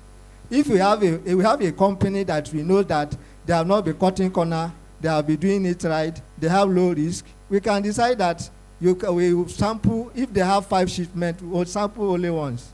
So NAFDAC is upgrading. It's not an agency that is still as it is yesterday. NAFDAC is an agency that is always coming up with international best practices. Thank you very much. Like I've said, we'll have a field day for NAFDAC tomorrow and SON. So you reserve your questions, and they will. I believe by tomorrow, if you come around, they will have answers to that. So we can move now to DHL, please. Thank you once again. I have 2 questions here from Mohammed and Madam, and they're both bordered on the same issue, price. There are certain factors that determines prices for any good or services, which I'm not going to bore you down here with. But one good news for you is that DHL rates are not cast in stone. For instance, Madam, Cynthia that buys 2 bottles of skincare product from you, and Omolola that buys 100 same bottles from you will never be sold at same price per bottle. Volume commerce. So please, let's meet outside here. I will get your details, and I want to assure you that at least for being in this conference, your story might change. Thank you very much. That's a wonderful contribution. And for more details, he offered to meet him. He will give more details. So I think we should move to custom. Once again, good afternoon, everyone. A lot of questions on delays in the process of imports, and some people talked about exports also. I must say here that the customs, as the controller in charge of trade facilitation, my duties are just to reduce time and reduce costs. And so in so doing, we try as much as possible to look at the time. There is a timeline in customs for every process now that was approved 2 years ago that gives approved time for every process. We have from M, the PAR, the examinations and releases. We also carried out what we call time release studies and discovered that most of the delays that you find in their processes are not customs. Your import and your export in Nigeria are what we call multi-agency process. You will have to wait for other agencies to finish theirs before you can finally release. Again, in the ports today, we have a problem with roads and some infrastructures. At the other times, when you want to load your container, you'll find that the loading crane is not working and all that. I'm not saying that we don't have our own internal problems, but we have also found that we needed to meet other agencies for them to also increase their pace. The Nigeria Customs Service, like the NEPC person has told you, we and DHL, we have gone to the highest automation in customs in the world. That's called NICES. And again, we are also just contracted another e-customs that's costing almost $6 billion for us to be the most digital and automated customs in the world. What I'm saying is this, I'm not saying that because I want to praise my service. You also see it in the whole thing. You can stay in your house, do your declaration, pay your duty, and even collect your goods. It's available, that's the green lane. So what we're trying to say is, the advice I want to give to everyone who is importing or exporting is, who is your agent? Who is that person processing for you? Is he a licensed agent or is he a tout? Have you asked him for his C30 license? He will show you with custom embossment and with his name on it. Or is he somebody that takes the papers from you and goes to look for another person to another person and to another person? It's very important. Please deal with a right and a proper custom agent, and you will enjoy the trade facilitation available in customs. That was a wonderful contribution. And what a wonderful country we are, which is Nigeria. And once we believe in it, I tell you, Nigeria is our birthright. And it's like our parents. We cannot change that. We're destined to be Nigerians. We have not chosen to be Nigerians. So if we feel there are some lapses, we are here to face those lapses, tackle them, and you can see the chances all the world have given us. We have excelled the best in part of the world. Anywhere Nigerian step its foot is an attention to others, because they believe if we get it right, the world or Africa will be in a good position. So this tax is on us. Nobody out there can come and fix it. If we can identify all these problems surrounding all these agencies, I so much believe we can handle them. We just look into it, and pertaining to costing of all these things, we should please think when we say SME, come on, and startups, we should consider them in every aspect. We are taxing them more than what they even have. Some of them have little savings. You need to interact with them one-on-one. You will understand the level they are coming. But they are still determined to do something. We should have something specifically for SMEs, considering them an SME. If you look at the tax being collected or all this raising fund for the agencies, when it comes to government assisting SMEs, how much do they give? Maybe talking 30,000. Even the registration will absorb that 30,000. So let's have them in mind. If we are given a donation or grant, let's make it a big, $1 million is not bad, so that they can do something. Not just those peanuts. You can't even identify what they will do with those money. You know, it's a good gesture. Government has shown clearly that they are willing to do something. But how do they do it? They have never claimed that they know everything. You see, you can see from their offices, they are now looking for opinions, advices. So come up with it. Let's group ourselves. If we think something is wrong, let's advise them, put it right. But individually, it will take a longer time. But I tell you, if we come together and identify all the sins and make it as a suggestion to them, I'm pretty sure they will change. So thank you very much. Maybe if we can spare time, we can take final comments from the panelists, please. It's really important. What is important, let's give it that importance. Thank you very much. Yes, please. Thank you very much. So as a final comment, for us and the SMEs that we work with, the best thing we can do for them is to give them the information that they need at the time they need to be able to respond to the market as appropriate. So there are platforms like there is one called the Nourishing Africa Hub, where it provides SMEs with information on data, markets, experts. You can go on and speak to an expert on any of these issues. So I think that is an initiative that can be scaled. Because if everyone has the information that they do need, I think it will be easier for SMEs to cash into some of the opportunities that have been mentioned here. Thank you very much. Next, NAFDAC. Okay, thank you. The final word, I just want to implore every producer, the exporter, to take the issue of quality and safety very important in order to avoid rejection of made in Nigerian products in the developed country. Thank you. Thank you. SON. Thank you very much. For me, my closing shot, SON is looking forward to seeing you. We are in 46 states, we have 42 offices in the Federation. All the one-stop shops that have been opened by the National MSMEs Clinic, we are there. And we have discounted our services for MSMEs.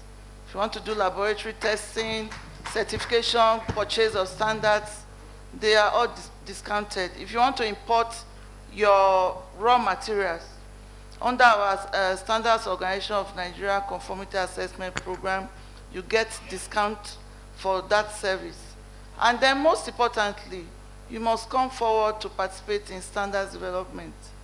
As SMEs, I've already explained, standards development is a dynamic process. Without standards, certification cannot occur.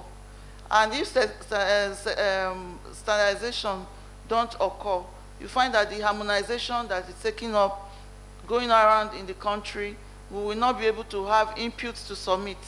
Because whatever inputs we submit, like I said, comes from you. You are the one who will tell us, this is. So don't belittle yourself, because one standard that is used for a big company is the same standard that will be used for a small company. So it's better you come forward and make your input so that your own position will Thank be you built very into much. it. Tomorrow Thank you is very another much. day. You will have a field day for NAFDAC and SON. So save all others for tomorrow. Thank you. We move to the... So for me, my parting word is for us, the SMEs, to move with time. The world is going digital, and digitalization is the way forward. Some of our customers are being left behind. Please don't be left behind. We are evolving. Evolve with us so that we all continue to grow and get better. Thank you very much. Thank you very much. Please do not be afraid of AFTA. It is just an agreement, and Nigeria have tremendous advantage. My colleague here was talking about rule of origin. Never mind about that. Even the US under AGOA, they have to come down to break down what a rule of origin is. Initially, it started as a rule of origin. That means that the product must come from the eligible country under AGOA. Then they now move to bilateral rule of origin, meaning that you can source your raw material from another country that is also eligible under AGOA. Then they now move to cumulative bilateral rule of origin, meaning that you can source your raw material from another country that has a bilateral agreement with the US government. So the details, the key issue here is for you to understand what the agreement is all about. You break it down and see how you can take advantage of it. Information is very key.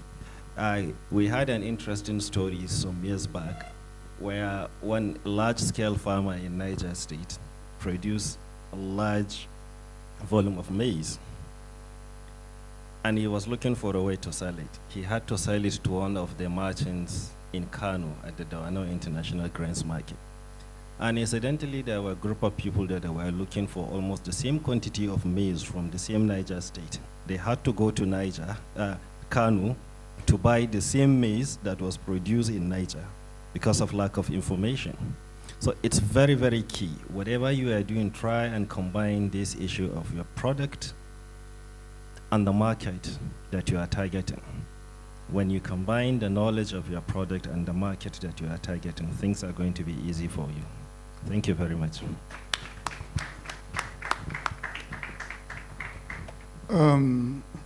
My final words are that we should try as much as possible to make sure that we understand, have a full information of what we do, especially as it relates to import and export. I advise those who want to know about what customs information we are giving the public to go to customs.gov.ng. That's our website. We have all the information about the rules of origin and all the other preferential trade that you may need all are there. And we also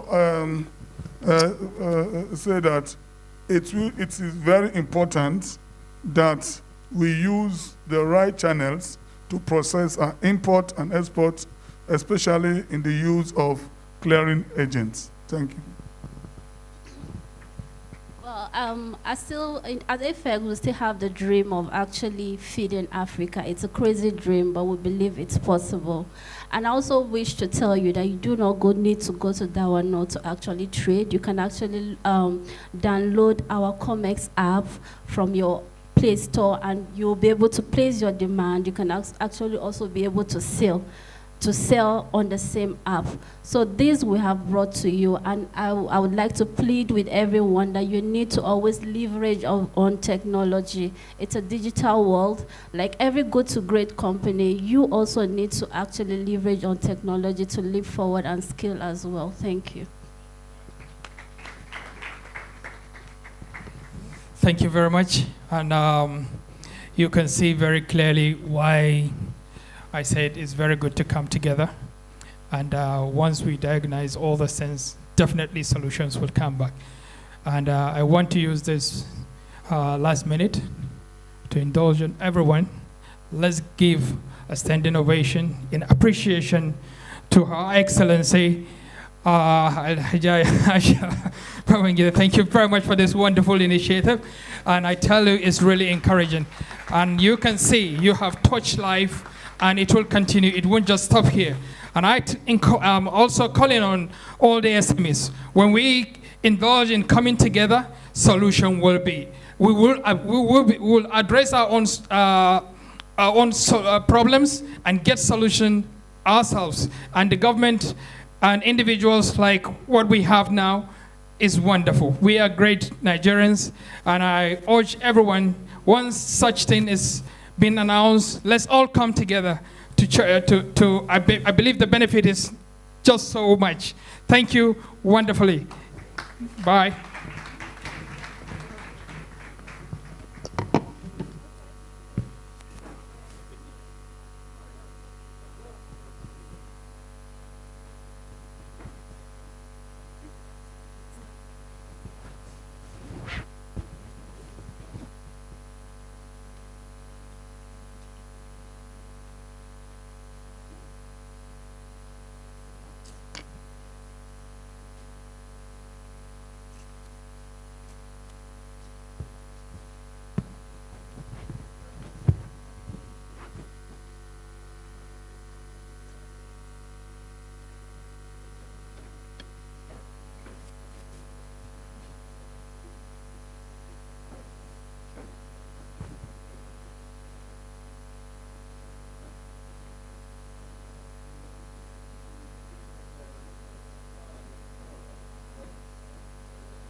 Okay, distinguished ladies and gentlemen, it keeps getting better, and that was made evident by this last session that we had.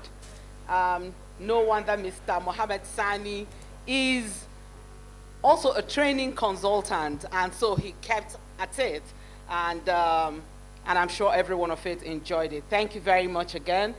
Thank you to the panelists, Sahel Consulting, SON, NAFDAC, NEPC, Nigerian Customs, DHL, and FX. I mean, I heard so much. It's very clear that today what we're having is a town hall meeting, and that is very critical for government agencies. This is the best way and the best moment to get the heartbeat of the people. In fact, I was I was amazed, pleasantly amazed, when someone says they should declare a state of emergency, you know, in the sector. And that is, you need to hear it and then take it back to your offices and then, you know, come up with policies and different kinds of relationships to make the SMEs thrive.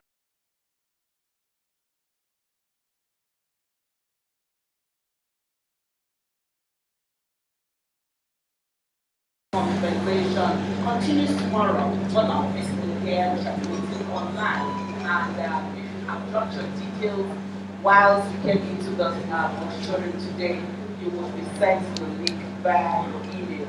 So ensure that your email is correct so that you also participate in this conversation. It's ongoing. It won't end here, but at the end of it all, you know, there'll be something good that will come out of it. Thank you very much. We are going on right ahead. The essence for this gathering, this conference, is this panel discussions that we're having. So it's like one-on-one with the stakeholders.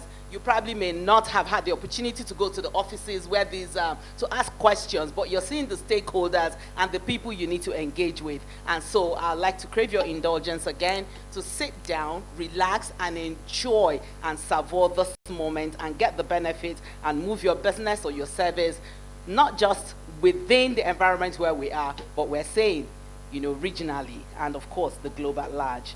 At this time, we're going to have another discussion led by Ms. Bamidele Sheun Owola. Is she in the house? Ms. Bamidele, please come. Yes, thank you very much. And then this discussion will be, a round of applause please as she comes. Thank you. Thank you. The First Lady going to lead you know, a panel discussion. And then she is the CEO. Welcome to Africa International. I mean, I love that. That means she's confident. Her organization is confident that there's something good in Africa and about Africa. We are no longer living on trees. There's something good about us. So welcome, she's the CEO of Welcome to Africa International. And then the members of her panel are Mr. Shola Osidame. Hayo Shola Osidame, please come to join her here, of One Port 365. And then Mr. Ayo Shotiri, Group Chief Executive of SAO Group. Please do rise to join her here as well. And then Mr. Tochukwu Ezeoku, an agribusiness investment specialist at USAID, Feed the Future Nigeria Agribusiness Investment Activity. Distinguished lady and gentlemen, I welcome you to this panel discussion. Ms. Bamidele, you may please take over at this point.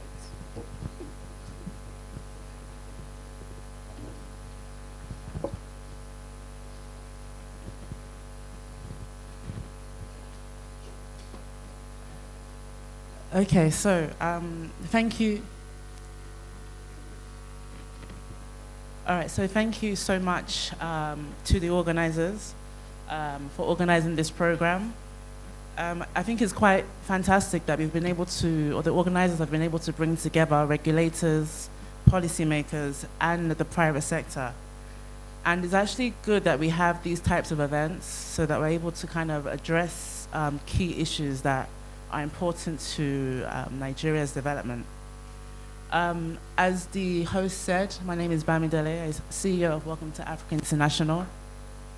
And this particular session is focused on the role of investments. Okay.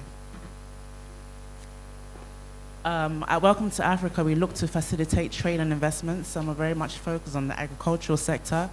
Not only do we try to facilitate the sector, we also try to promote the sector as well.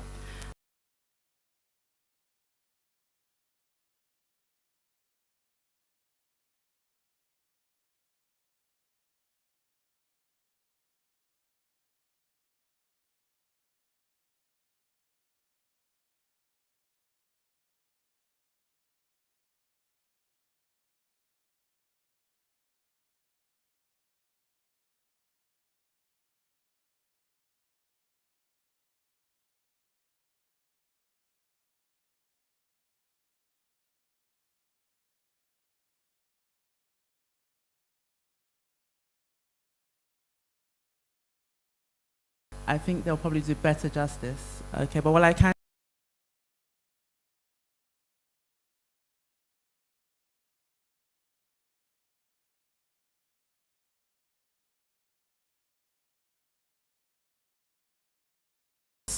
And I believe this session will be very, very informative. Okay, so maybe we'll start off with you, Mr. Ayo. Okay, so let's start.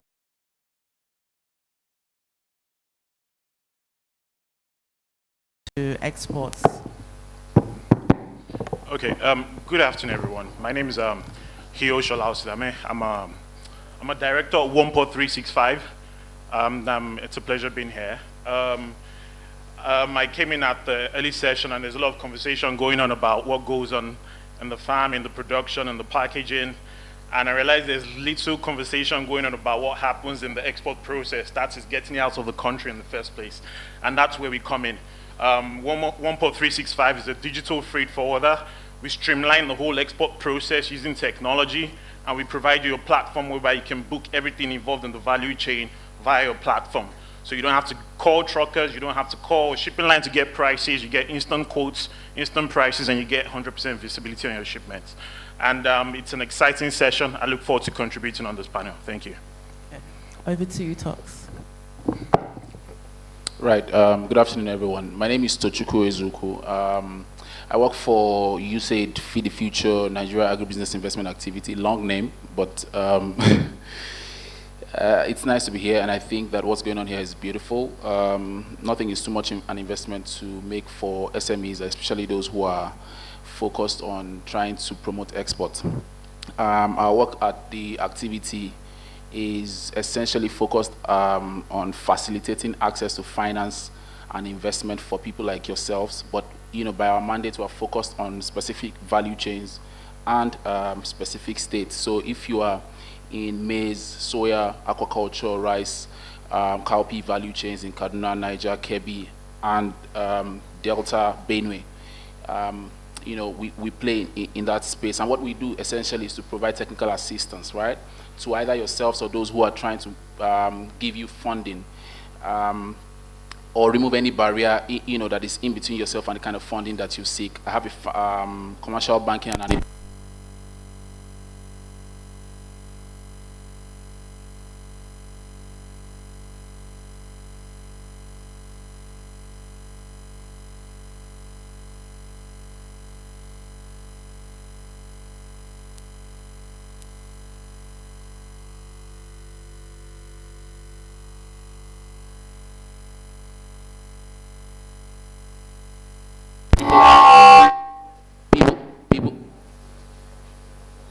Hello.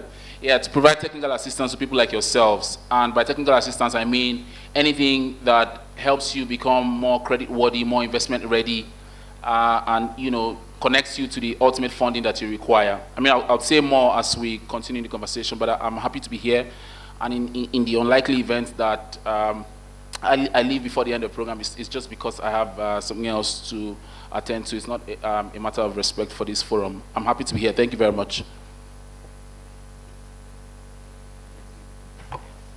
Good afternoon, everyone. Good afternoon, everyone. It's like we're all tired. Our session promises to be exciting. I can assure you. I have a very deep voice, so I can always wake everybody up if we're all getting tired. Let me start by introducing myself. My name is Ayo Shutiri, Nigerian.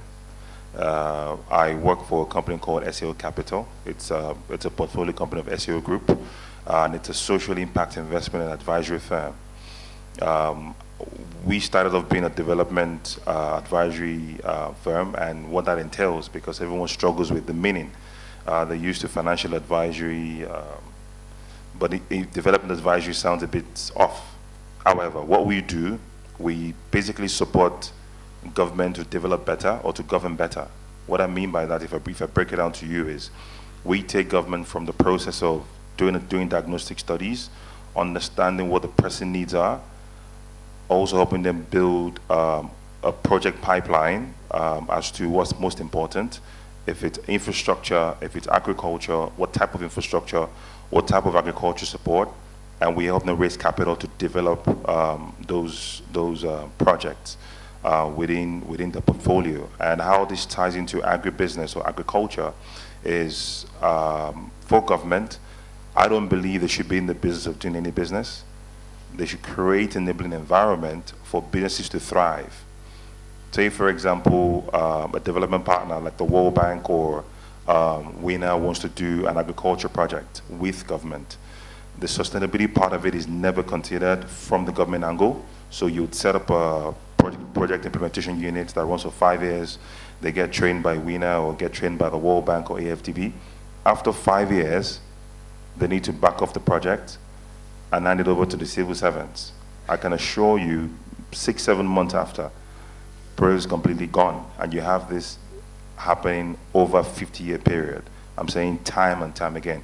This is why we have moribund industries in billions across the country. When I say billions, not billions of naira, I mean billions of dollars across the country. So our job is to work with government, create different types of framework. One can be a PPP, to see how we can make projects more sustainable and to also revive moribund industries. I mean, I'll tell you more over time. Thank you. Thank you. So I will start off with Shola from OnePort. OnePort happens to be one of our clients, actually, and one of the things that we're looking to achieve with them is the digitization of ports and customs. So it's quite good that we have the stakeholders representing ports and customs. With that in mind, another thing as well, OnePort also represents a lot of exporters. So if there's any exporter in the building, OnePort is the organization to work with to ensure your product gets out of the country safely and smoothly and efficiently. With that in mind, I guess from the work that you do and through our various discussions, there's many, many challenges in relation to exports. And I think it'll be good if you shed some light on some of these challenges. Okay, thanks for that, Bamidele. So I'll shed light on a couple of challenges that come to mind based on day-to-day transactions that we do. We work with the smallest of exporters. When I'm talking of exporters, we actually started with our first transaction in Daunu Market in Kano, exporting ginger. So work with SME exporters who are exporting a container of ginger to Qingdao, China, a container of soya beans, a container of sesame seed to China, cocoa exporters in Akure, to the likes of the Apex, to the likes of Olam, to the likes of most of the major names, including Dangote. And we use technology, like I said, from A to Z for the whole process to streamline the export process. But there are some challenges that you can't use technology to actually do because it's a day-to-day thing. What do I mean by that? One of the biggest challenges for exporters, and it's a daily occurrence, revolves around access to the ports in the first place. Let's even start with that. So I'll give you a typical scenario that happens. You have an exporter who exports, let's say, from Dano, right? And I mean, I give it to most of the exporters in this space. It's a stressful process, I can tell you that. You first of all deal with the farm situation, deal with the security and all that. You finally get into a warehouse, and then you have to call truckers, call this, call shipping line, give me a price and all that, okay? And then you finally get it on a truck, and then the truck gets to Lagos Port as a starting point, and it takes 3 weeks, 4 weeks to get into the port. And then it finally gets into the port, and then vessels are waiting for another 2 weeks to berth at the port, and then to get the documentation sorted can take you another 2+ weeks. So the whole turnaround period has taken on average 2 months to get a container out of Nigeria. I was in Ghana last month, in Tema. It takes you less than a week. In Tema, in Ghana. And they were complaining. They were actually complaining. I was like, okay, I don't know what the situation is here. You know, so a lot can be done. We've had situations of exporters come to us. They've had containers going out of the country, and these goods are getting bad even within the port. The containers get to the destination, Rotterdam, Hamburg, China, and the containers are rejected. $50,000 worth of goods, all gone. Some of these guys are using, I don't know if I can get your mic. Thank you. Some of these guys are using bank facilities to do this process, right? And how do you start with that process? Basically, the container arrives destination, it's all a write-off. You've seen people in daylight weeping. It's a sad scenario. So what can we do? Those are some of the challenges that occur on a daily basis around the port congestion, access to the ports. The ports were built, I don't know, in the 60s or something, right?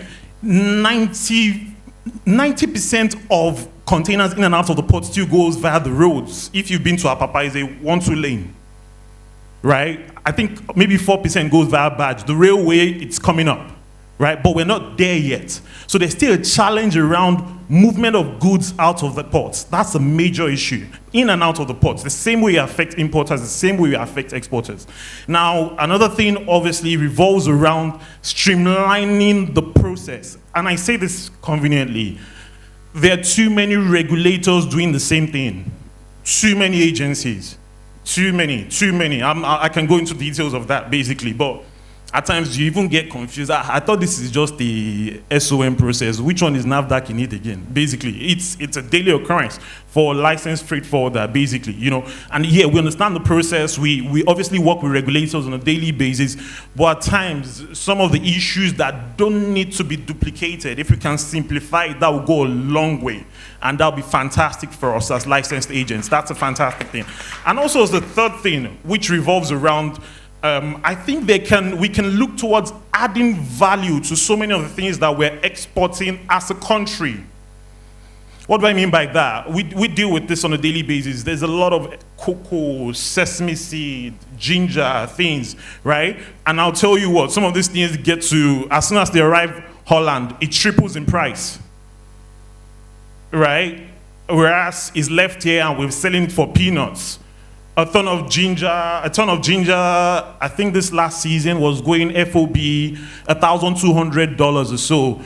In Vietnam, once they process it and add some value, they sell it to Walmart in the US, it's going for 4x, 4 times the price.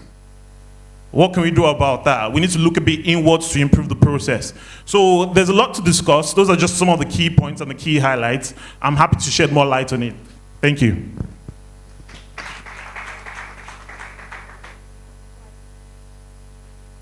Before I move on to you, Charles, I just want to quickly come back to you, Ayo.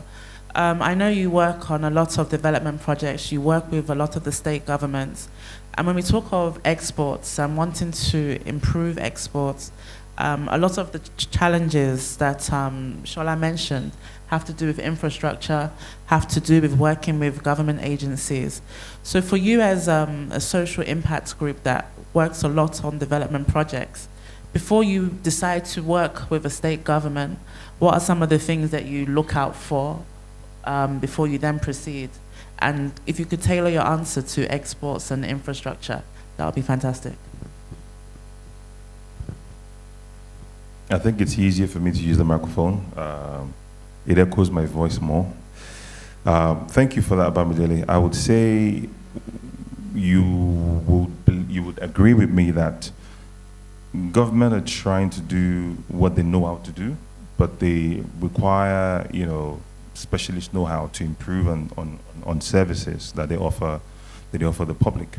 In terms of the sort of work we do with government, for agriculture, for example, government is saying now they want to have export processing zones. Some call it special agro-industrial zones. The way it's been planned so far is to borrow money from Africa Development Bank or other partners and just do as much as they can. However, what we tend to do with the state governments we work with is to say, hang on a sec, what are the problems for your farmers?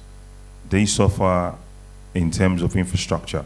Why would Mr. Hay, who produces maize on a particular location, and to take it to market, because there's a stream literally close to his farm, obviously he can't use a canoe to cross the stream.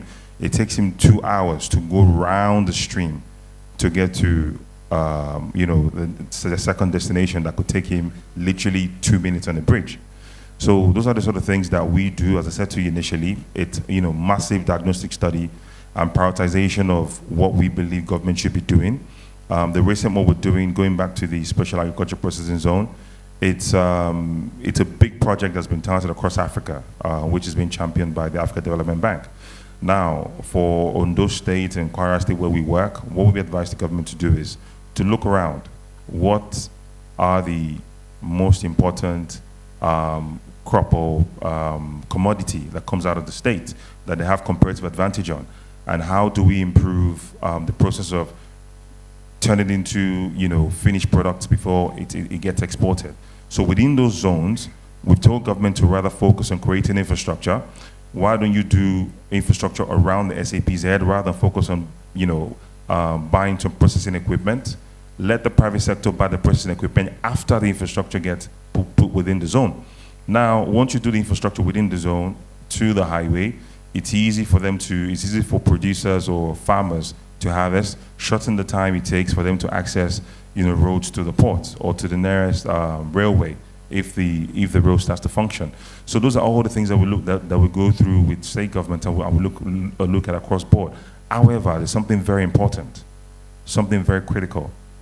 Even though you advise government on how to do the infrastructure, even though you help them raise capital for the infrastructure, even though the infrastructure is done, what about the regulation, the regulatory part?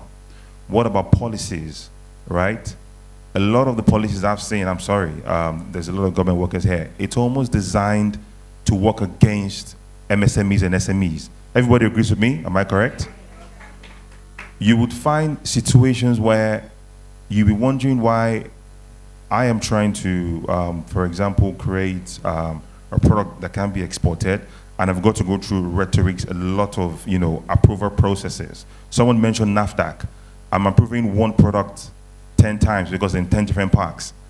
These are, they will say, if it's a Yoruba Yumi, they say Bashin Sheni here. What it means, that's how we do it. It doesn't make any sense. We are human beings, we can reason. Why can't we streamline those processes? Because we can see it's a bottleneck to approval of a product, not categories of the product. So those are all the things that hinder exports and all that. I give it to the people that actually engage in aggregation and export. It's a really, really tough thing. It's very, very tedious. I don't wish that on my enemy. From the farm gate to even getting the right pricing, to even storage, where the storage facilities owned by government. This is where the PPP comes in. Where companies like AFEX, we shouldn't have one AFEX in Nigeria. We should have 2,000 AFEX in Nigeria. Who will go to state governments, partner with them, take the moribund warehouses, make it functional, store things there, export or transport to the port when it's time to transport to the port. A lot of people do share butter, from share nuts. A lot of people know the processes. Once you are about to export share butter, you cannot keep it at the port for so long. By the time it gets there, you would get what you call almost vegetable oil. That's what you get. A lot of people do cashew, ginger. By the time it gets to the next destination, it's already it's already grown mold. So these are all the things that are the problems, the challenges.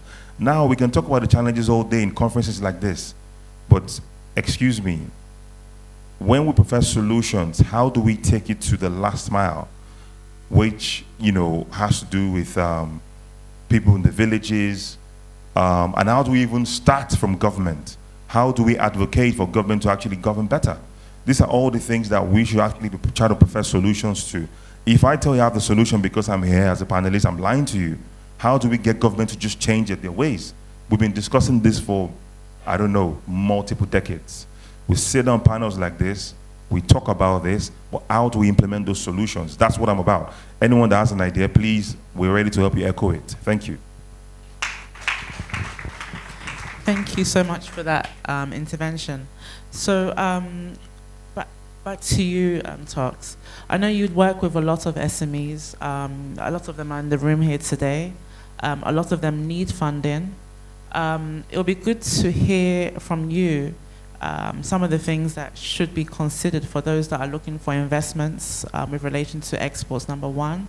And number two, I think as a country, as we try to promote exports, there's obviously various considerations that we should take note of. It'll be good for you to talk about that as well. Thank you. Thank you very much. Let me just keep with the tradition, and I hope NCDC are not here to arrest us for COVID protocols. Yes, so talking about investments for exports, some food for thought, some of them Shola has mentioned or touched on, is that most of what, 90+% of what we export are raw materials. And if you check, first of all, the volume of the things we import, volume and value of the things we import versus what we export, there's a disproportionate deficit there. But also, if you now check, you'll see that 90% of the things we import are processed versions of the things that we export. So even if we provide all the investment you need today in that form, we will just keep repeating this cycle. I come from the assumption that we believe that the more we export, the more foreign exchange we earn, and that this deficit, balances off. But if we do it this way, we keep doing it, even investment will not solve it. So it's important that we don't keep doing this cycle, because if you keep exporting raw materials and importing finished goods, you will just keep doing the same thing over and over. So this is data, fact. So it's not like an opinion. Everything we export is only a portion of the things we import, and almost everything we import is value-add versions of the things we export. That's one. Two, talking about investment. How do we attract investments to people like you? I work with thousands of SMEs in different capacities, training, hand-holding, co-creating and creating startups and SMEs in Nigeria, and sometimes outside Nigeria as well. What have we seen, and why is it important? There are two things. Capital follows confidence and efficiency. And I'll just touch on those two things very briefly, because I know that we're pressed for time. So everywhere in the world, capital will pursue confidence and efficiency. And talking about confidence, I'm talking certainty. How well can people plan on this economy? And I'm talking, and there are regulatory people who have come around today and talked about all the things they're doing, and I'm sure that over time, we're going to see some of the results of those efforts. But today, what is the reality in some of this space? How confident is the surplus sector, both locally and internationally, about this economy? How can they plan? What I bought on Sunday for 1,000 naira, am I confident that if I go back to the market 2 weeks after, I will buy it for 1,000 naira? You guys, food inflation is 23%. What is the reality with interest rates? What is the reality with multiple taxation? What is the reality with this talks around the ports and all that? So can people depend on this economy? This is a macro level conversation. I can't solve it. I'm just raising that awareness that you cannot run faster than the bus that you are in, right? So there's a macro level reality that is supposed to build confidence in this economy, and that's the only way you can build an economy sustainably over the long run. So that's confidence, one. Whether we are able to solve it in this room or not, it's a reality and it's a factor. Number two is efficiency, and this is where we play. Efficiency is where we're trying to now make people like yourselves a little more efficient than you already are today. So the work that we do at USAID Feed the Future is to help people like yourselves become more efficient in, one, your processes, two, your quest for finance, where to go, who to talk to, when to go, how to go about it. Our job is primarily designed to remove any barrier between yourself and the finance that you seek. We don't represent everybody. USAID has different activities. Ours is particularly designed to provide technical assistance to you. So I don't want to repeat myself, and I'm sure that if you want additional information, you can reach out to the organizers of this event. You can reach out to me. But if you are in those value chains I mentioned before, and you are in the states that we are focused on, and you are an SME doing something good, doing something rhythmic, and that you want scale, or you're looking for finance, either debt or equity, we don't give them, but we help you facilitate access to those, either by supporting your work. We provide technical assistance, and in doing that, we can hire consultants to do some of the things that you are trying to do for you. Sometimes it's 100% borne by us using our limited budget. Sometimes we cost share it, but our goal is to make you more investment ready, more credit ready, and access and encounter very limited or no barriers between yourself and the kind of financing that you seek. But because of time, just remember that there are two factors here. There's the confidence factor, which at our level we may not be able to do much about, but we need to continue to raise that awareness. But at the efficiency level, which also works, you need to continue to position yourself, reduce the knowledge gap. Sometimes it's not just funding that you need. Sometimes, I mean, if I fund an inefficient business, I've just made that inefficient business, so I've just put money in the hands of an inefficient business. That's just what I've done. But sometimes knowledge is critical, and our work, as we have done it over the years, has proven that sometimes, even where there's no finance, when people know better, they do better. Thank you. So as we look to draw this session to a close, we focus on customs and the ports. Shola, where would you say the key investments are required to improve export with a focus on customs and ports? Yes, please. Okay. With a focus on customs and ports, basically, I'm being limited to those aspects. I would say we can do more in terms of infrastructure. There are actually only 2 active, and I stand to be quoted, actually 3 active ports in Nigeria, active in terms of containerized cargo. Lagos, broken into 2, Apapa, Tinkan, and WenA, and that's it, right? But we have Warri, right, for the guy who's probably doing export from Akure, Benin axis, down to the deltas, and we have Calabar, right? But you can't really get vessels to come and load in Calabar, so the port is as good as useless there for containerized cargo. So we can do more in terms of opening up more those internal inland channels. We also have what we call inland ports, river ports. We have Barrow. I've personally been to Barrow in Niger State. And in regards to what is there, I kid you not, my mouth was open for almost an hour. Massive infrastructure we can do there, right? We have a lot of things coming from the Kebbi axis, and it goes via road all the way down to Port Harcourt or Lagos. There's a river port in Barrow that can be dredged all the way to connect WenA or connect Lagos. You can take off conveniently 50 trucks on the road, put them on a barge, and take them into Port Harcourt or take them into Lagos. That is improvement in terms of the port infrastructure. A lot also can be done in terms of digitizing the customs process, providing visibility for the customs process from A to Z. Right? We don't have to have containers going in and out, and then a customs officer has to say, open the door, let me see it. There's something called scanner in 2021. Right? There's something called a scanner in 2021. A truck can actually just go through the scanner, and everything in the container can be visualized. Right? So imagine every container coming into Nigeria, there's 100% physical inspection in most cases. And to a large extent on export, this also applies. Obviously, there's security concerns and all that sort of thing. But physical inspection, we can go past that. We're in a digitized age. We need to constantly improve on the process, and we need to be up there amongst the best in regards to ports and infrastructure in the world. Thank you. So, Tochukwu, any closing remarks?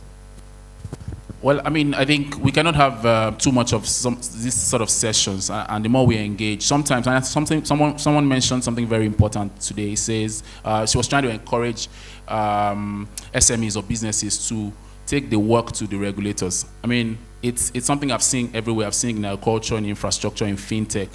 I mean, the regulators will do as much as they can do, but you, the active players, organize, right? Organize more, and then take some of these issues to regulators. Be proactive and be a step ahead of the issues. It may not solve the problem today and everything immediately, but it helps, you know, to push the frontiers of some of the solutions we're looking for. Thank you very much. Ayo, closing remarks? Where we stand with working with government, I would say, I mean, everyone, not just us, should be an advocate of government governing better, meaning standardization, the right regulations. I mean, just a little story. Does anyone remember back in the days for cocoa, there were cocoa boards? Show of hands. Why does Ghana have a cocoa board and we don't have a cocoa board? I was part of a conference like this where Credit Suisse, Switzerland, gave Ghana cocoa board 650 million euros. I was there, I heard. And I know the guy who did the deal. So, I mean, I don't want to waste anyone's time, but yes, we need to hold government accountable. All the commodity exchanges, where are they? Why is it just AFEX, right? All palm, why is it not regulated? Why don't we have, storage tanks? Why does a woman in Onisha wanting to buy all palm in Ondo State and she can't just phone up or go online and check prices on the phone? If it's standardized. I mean, these are very mundane, basic things. So I believe we should hold government more accountable. It's extremely important. I am, you should, at every strata, at every level. It doesn't matter how big or how small you are. MSMEs, SMEs, even people that work in regulation, even NAFDAC staff, they should hold the bosses accountable during meetings. You should take your position paper and make it known. We all go abroad for conferences. We all see how things are done. We all go to stores. Just replicate 1% of it. We're not asking for too much, just 1% of what you see abroad. And I promise you the story will change for Nigeria. Thank you. So I think we've all seen that when it comes to promoting investments to support export, it's not as simple as one might think it might be. And I think our panelists have done a very, very good job at giving different perspectives. So if we can give them a round of applause, that would be fantastic. So once again, I'd like to thank the organizers for putting this forum together. Thank you, Her Excellency. Very, very important person to me. Thank you for all that you've done. And once again, actually, like I said earlier, it's important to have these events so that we keep advocating and reminding ourselves that we actually have a long way to go. And it's unfortunate. We've used Ghana as a case study, and it's quite a shame that Ghana seems to be ahead of us. But I think now that we've been reminded that Ghana is doing this, Ghana is doing that, hopefully, for those of us that are active in the space, we should do more. And like Ayo has said, hold government more accountable. So thank you once again, and I hope you enjoyed our session.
Thank you, Ms. Bamidele, for brilliantly moderating that session.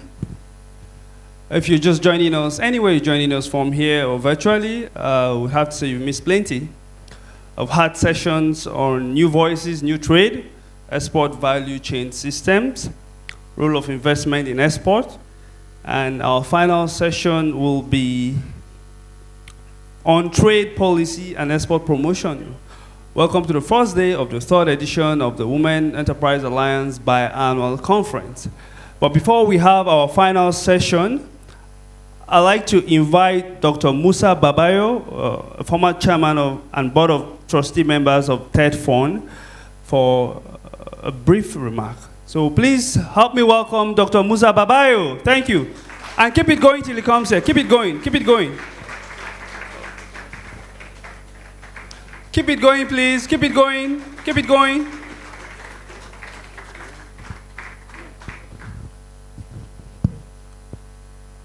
Good afternoon, everyone.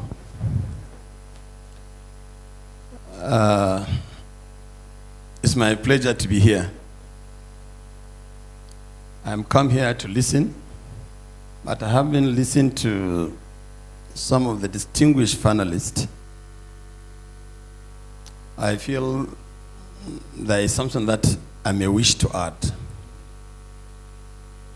Nigeria, as we all know, is a nation. It's going through a process of rapid change. The nation is facing profound economic crisis. We are in a deep valley of despair, and I will say hopelessness. We have a huge responsibility to work together and pull this nation together out of this valley and place it on a path of sustained economic growth and development. We can only do that successfully if we use through the instrumentality of the SMEs to make some profound and significant changes in the way we do things. In essence, we can no longer afford to do business as usual. To get things done, have you listened to the last finalist? We need to embark on some fundamental reforms, especially in our regulatory environment. One of the deliverables of this conference should be to harvest some of these issues that were raised, document them, and collectively face the policy makers with a view to causing a change to happen. Most or some of the regulators are here, from NAFDAC, port operators, NEPC, the customs, and so on and so forth. To make the job easier, harvesting the issues raised, and confronting the policymakers with a view to making some of the necessary reforms that are very essential for the turnaround of the regulatory environment, especially as it affects the SMEs. I was shivering when I listened to Shola. The average time taken from a warehouse to the port of export, a period of 2 months.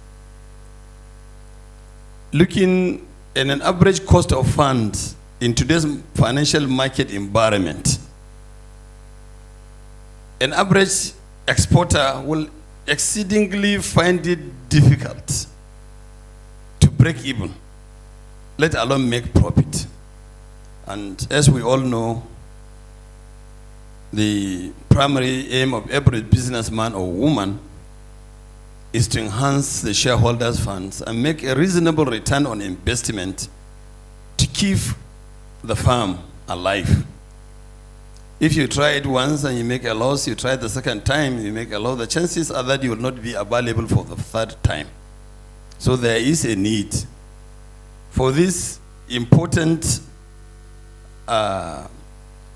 problem on the network to be reduced, to be reformed, so that the idle time will be significantly controlled, so that our earliest starting time and our earliest completion time will be within the national and international standard.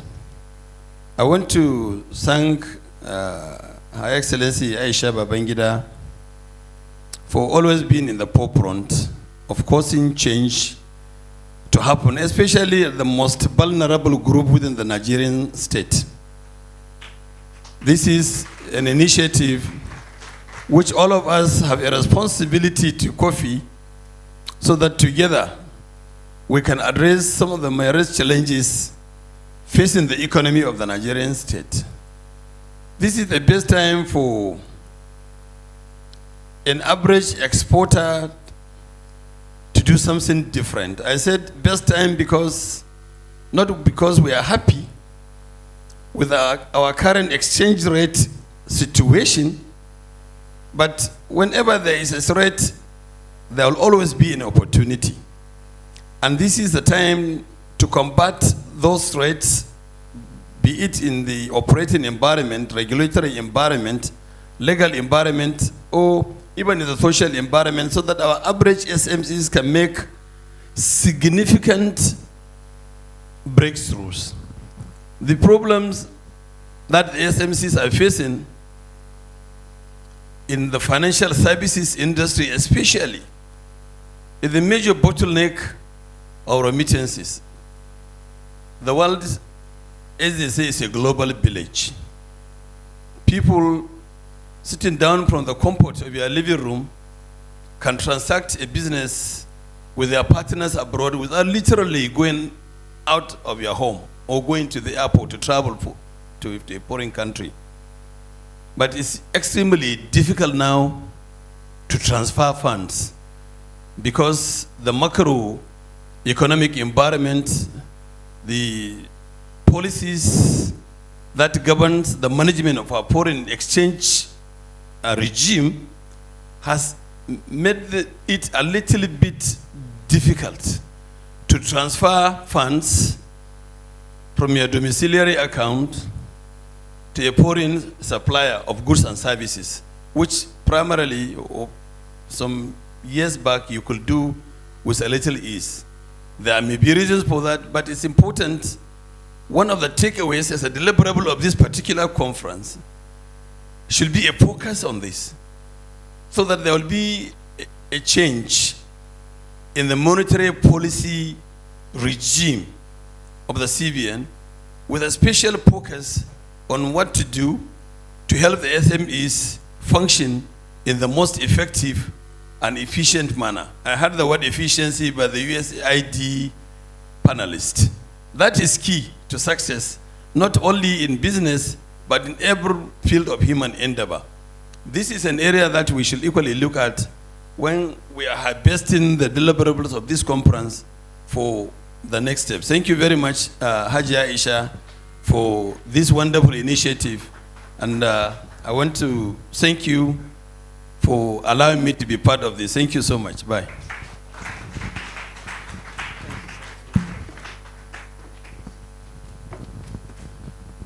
Please, may we applaud again Dr. Musa Babayo. Thank you, sir. And very quickly we transition. We will be having our final session on trade policy and export promotion.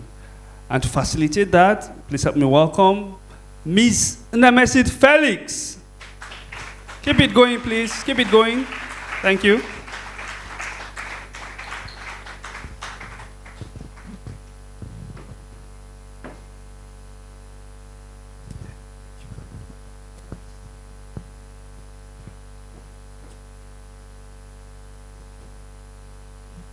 Thank you very much to the MC for that warm introduction. It's really a great privilege to be part of this auspicious event today. I have with me a team of panelists that would be joining me up here on the stage. The first panelist would be Mr. Kolawole Sofola from the Acting Director of Trade ECOWAS. Please, can we give it up for him?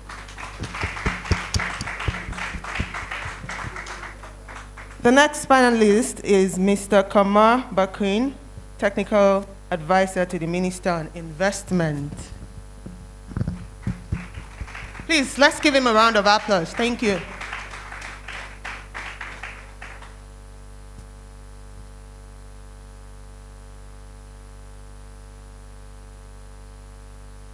Mr. Kamar Bakrin from Ministry of Investment. Can we have the next panelist, Mr. Leonard Ubaja, the Executive Director, Center for Trade and Business Environment Advocacy.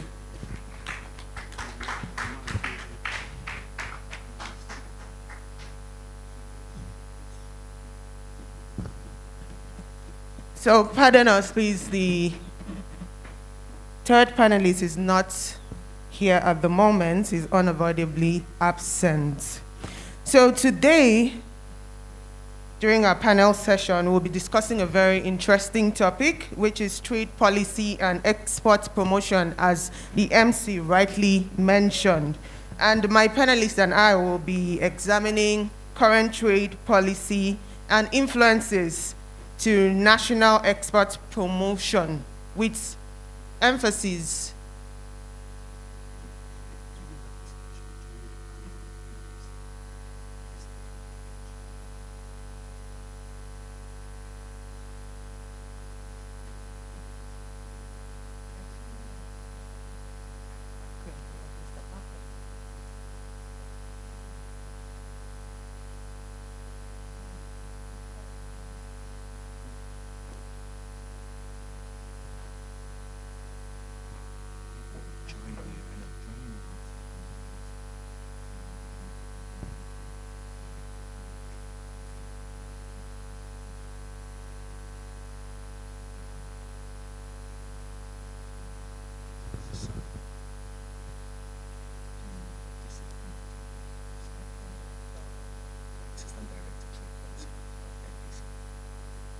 So we have the final panelist, the Acting Director, Trade Policy, NEPC. Please, let's give him a round of applause as he joins us.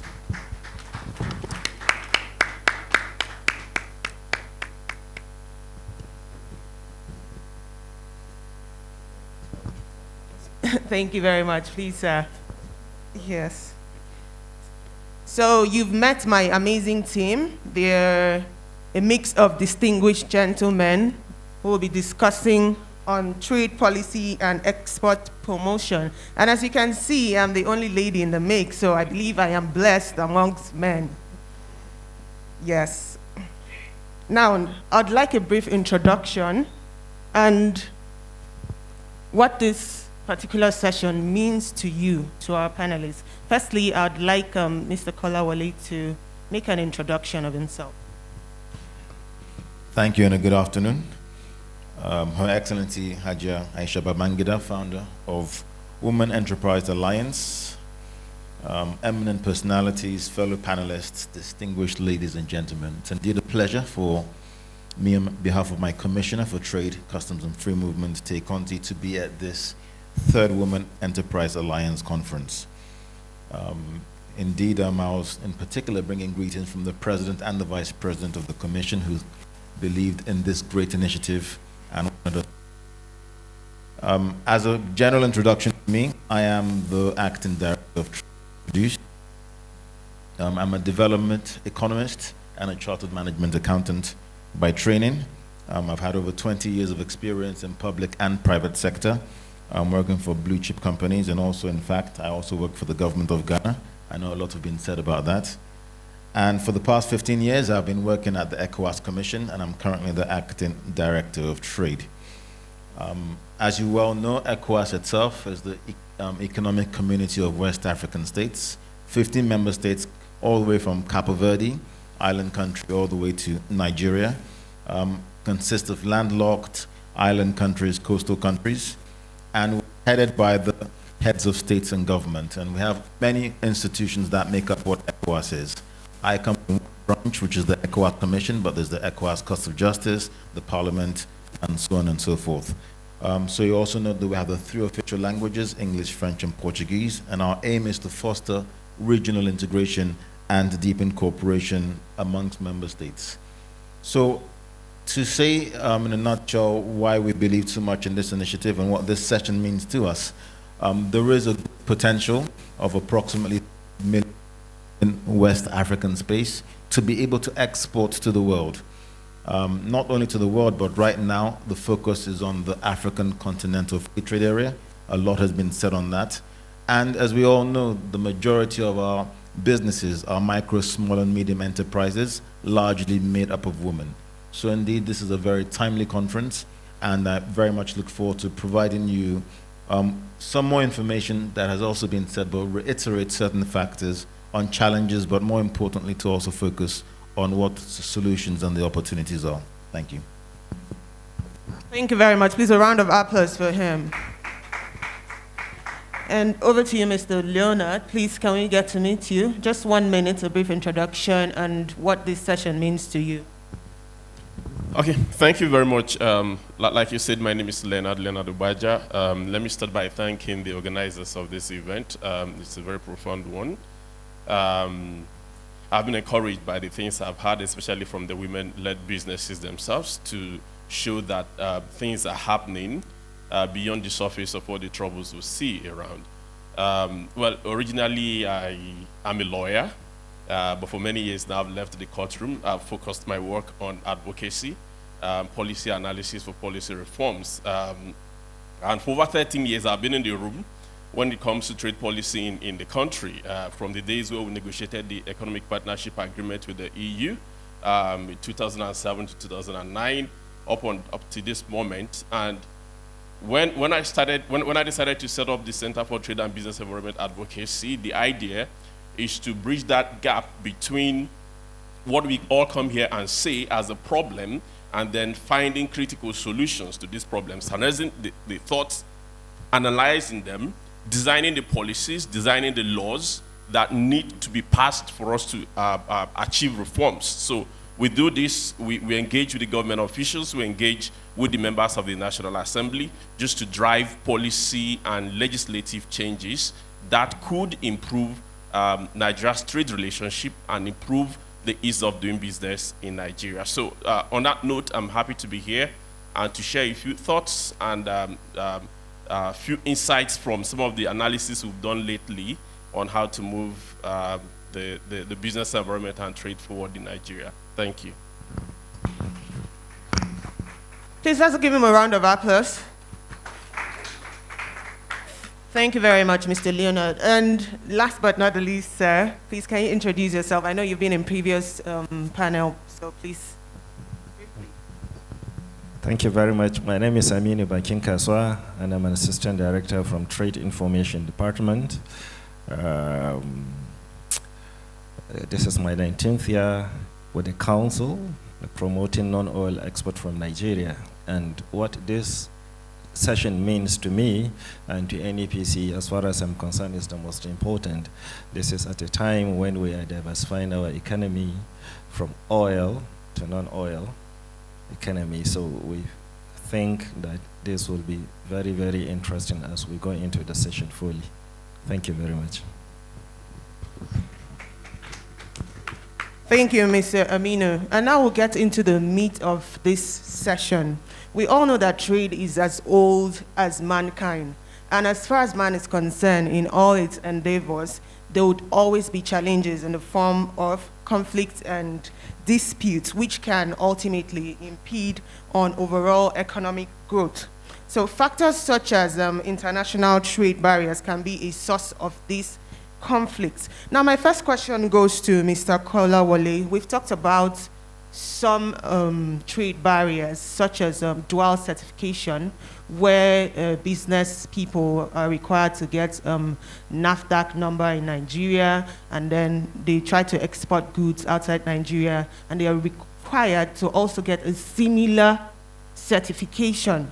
Now, I want you to turn in the direction of other international trade barriers so we don't lose focus. We don't just focus on just the dual certification. Tell us about some of the international trade barriers. Thank you very much for that question. Although small and medium enterprises comprise the majority of businesses and employment on the continent and in Nigeria as well, they also face high barriers to foreign markets. A number of them have been mentioned already. For example, if we consider agriculture, there are challenges with property rights, in particular for women not having the access or the rights to land, which makes it difficult to get long-term investment. We've talked on a number of occasions on access to finance, and that is also tied to collateral, and that could be tied to land as well. There's challenges of access to technology, to markets, to information, and I'm glad I'm sat next to the information man right here. And assets, we also talk a lot about last mile delivery, so logistics. Even though you have a product, how do you get it to market competitively? And as well as even establishing business networks. It's one thing to have the product, but how can you connect that to a network outside? So those challenges are just some that are listed, but I also want to mention the fact that although tariffs, so duties on goods, have been falling as you send to external markets, I think customs reminded us that Nigeria, as part of ECOWAS, is a member of a number of preferential free trade areas, preferential trade agreements, including the African Continental Free Trade Area, as well as AGOA, which is the African Growth and Opportunities Act. However, non-tariff barriers have been going up, and these are costs as well. But for women in particular, in addition to those non-tariff barriers, particular factors that affect women traders are sometimes physical and sexual harassment, personal safety issues at the borders, bribery and corruption, and some of these can be easily addressed, such as by ensuring that the information is available so there is no ignorance, ensuring that there are trade information desks to give them more information at that point in time, and even soft infrastructure. Simple things like toilet facilities, lighting, basic needs at the border posts to make sure that especially small-scale cross-border traders have the safety to trade across borders. I don't want to just focus on the negatives, but perhaps if you come back to me, I'll also be able to point out that there are opportunities. Yes, these challenges are not new, but there are opportunities, and one of the new opportunities, one of the new agreements I would like to zero down on will be the African Continental Free Trade Area. Thank you. Thank you very much. For me, I was able to pick out two trade barriers. You talked about access to finance, which I believe it's a big challenge for a lot of people, especially small, medium enterprises. I know it will really be difficult for me to finance a business, say in shea butter or cocoa butter, because I know I don't have that financial power. And I'm sure a lot of people are also experiencing this. Now, I'd like to direct my next question to Mr. Leonard. I'm sure you have a business or some businesses, or you have family and friends engaged in businesses. Now, in relation to some of the barriers he has mentioned, what are some of them that you can connect with? Can you share a story, your experience on any of this, so that our audience can learn? Maybe not a story. Maybe some analysis, maybe some results of analysis that we've done recently. And then I could use two, but I'll start with one. If I have time, I'll go to the second one. So recently, we published a report that mapped the policies, regulations, laws, and even bills before the National Assembly that affect MSMEs in terms of trade and competitiveness in Nigeria. That was a work that we did in partnership with GIZ, the GIZ NICOP program. And some of the things we found in that analysis, in that report, is that, most of the policies and the laws that ought to regulate the business environment in Nigeria or that ought to promote trade in Nigeria are obsolete. And I can give you a whole lot of examples. In fact, we analyzed about 110 of them. And we can start from the basic one to say that we have a law today that makes it an offense for you to export, for example, beans or yam or maize from Nigeria, the Export Prohibition Act. It's a law today, and then we have a government that is also promoting the export of these commodities. So there's dissonance, between what we have as our policies and what we try to achieve. Somebody had made that point earlier today, that the laws or the policies we use are not made for the time. So you have the Commodity Board Acts of the 70s and the 80s, after we've departed from the Commodity Board system, but they are still there. And by virtue of those acts, if you don't have a license from the minister, you cannot buy or export certain commodities. But we know we are doing these things today. So you could also come to the point of certification, where you have multiple agencies in the value chain doing similar things. Some of them, their laws are so moribund that they don't even relate to the present era. For example, between the Produce Inspectorate, the Ministry of Trade, and the Quarantine Services, and NAFDAC, and Agricultural, National Agricultural Seed Council, you could multiply their names. So we haven't taken time to streamline their mandates, but we just keep adding laws upon laws. We just make another law without reference to the existing laws. So yes, these issues constitute barriers within our borders before you begin to think of people who want to export. If you want to move your product outside Nigeria, every exporter here, especially the MSMEs, will tell you that meeting up with the regulatory barriers, if you go and look at Nigeria's score in ease of doing business, the last report for 2020, the places where we falter most are in the areas of trading across borders, because the number of documents that are required, the time that is required for you to export from Nigeria to other parts of the world is very cumbersome. So the barriers are real, and the way you could begin to address the barriers is to do the necessary reforms. Those necessary reforms are in terms of policies, they're in terms of processes, they're in terms of infrastructure, and they're in terms of people, because sometimes the problem is just caused by people who erect tolls, at different points in the export value chain, just so that they can extract money from businesses. And I'm talking about government officials in this case. So you can't solve these kind of problems by just talking about them. You can solve them by having a government, or public officials that have the commitment and the political will. And maybe by the time I'm done, my last comment will be to share my vision about how this can move forward. Thank you. Thank you very much, Mr. Leonard. So does it mean that the laws are now too much? So every time we have updates of new laws and new laws, is this a problem with implementation? I want you to throw more light. Okay, the problem is this. I'll give you an example. Under the military era, so there was this idea of when you identify one problem, you make a law to solve it. So we have a law, and then another problem arises in the process of implementing that law, you make another law to solve it.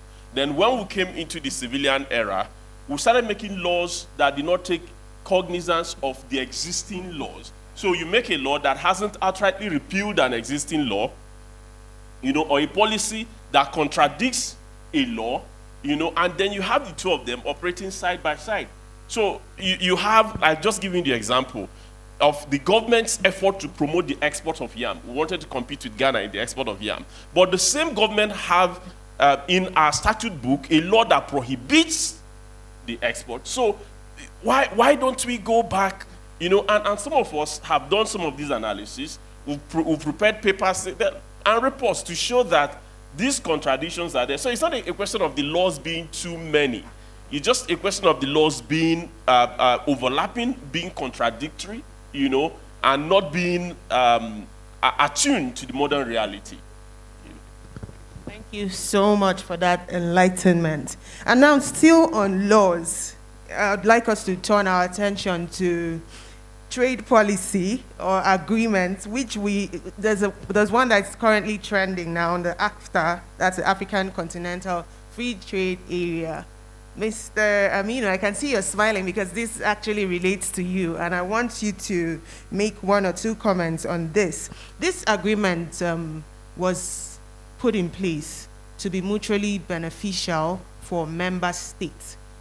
It's supposed to increase or sustain development amongst businesses. Now, can you shed more light on the impact of the ACTA agreements on trade, with particular reference to trade conflict? throw more light on it, please. Thank you. If I understand you very well, we are talking about trade conflicts between existing agreements. Okay. This is one area that may pose a challenge, but going forward, things are going to be sorted out. The ECOWAS man is here, but you know that we have so many bilateral agreements between Nigeria and one other country. And maybe you have some multilateral agreements between ECOWAS, you know, that exist within the region. But then, the key issue is what has been said in the last panel and what we are discussing now. Some of these challenges that we are mentioning, that you can't do this, you can't do that. The laws of Nigeria, like you said, they are conflicting if they are not contradictory. You find out that there are laws. You will have NEPC Act that has given NEPC mandate to do A, B, C, D. Then you now have Export Prohibition Act, which is independent of NEPC Act. Now in that act, that is where, as at that time, okay, yam was prohibited. Now you now have another export ban list from customs via the Ministry of Finance that lists about 7 items, and yam is not included. And that was what Ghana took advantage of, especially when we were promoting the export of yam, and there was an issue with one of the containers that went to US. And Ghana quickly brought out that act and said, hey, look at this. Even the government of Nigeria has banned the export of this commodity. When we brought this attention to the National Assembly, everybody kept quiet in the hall. And this is something that has been in existence for a donkey years. And that is why up to today, we are not able to establish a concept of single window where we can harmonize and simplify all the documents. I'll give you an example. You have an NXP document, which is a declaration form that is owned by Central Bank of Nigeria. You have a single goods declaration form that is owned by Central Bank of Nigeria. You have a CCI, a clean certificate of inspection that is being issued by a pre-shipment inspection agents that are appointed by the Federal Ministry of Finance. And now if you look at least these 3 documents, 80% of the information, the fields, the information that you provide in all of these are the same. All. But you have to ask each exporter to go and start getting this information. Now, when the concept of single window came, we need to harmonize this into a single document. But Central Bank will tell you, no, the CBN Act mandates them to issue NXP form. Okay? Customs will tell you that the law that establishes them gives them the power to issue single goods declaration form. Unless you go back and review these laws, any document that you will take as a trade policy will be fantastic. A single sentence can describe it. Yes, we want to do this, we want to do, which is fantastic. But the devil is in the implementation. When you begin to implement a trade policy, that is now when you begin to realize that there is conflict. And you know, as we sit down here, we know there are agencies that are agencies, and there are agencies that are agencies. Yes, of course. My agency cannot compete with the influence of Central Bank, you know? And again, there are other agencies that cannot compete with NEPC. So sometimes it even depends on who is even at the head of that agency. Whatever you want to do, somebody, if it is close to the power, you understand what I'm saying? You cannot go and change those things. And one panelist here, the last one, he mentioned so many challenges that we have at the port and everything, which is true. It is true, all those issues that they mentioned, I handle inquiries and complaints. So virtually all that they were saying come to my office on a daily basis.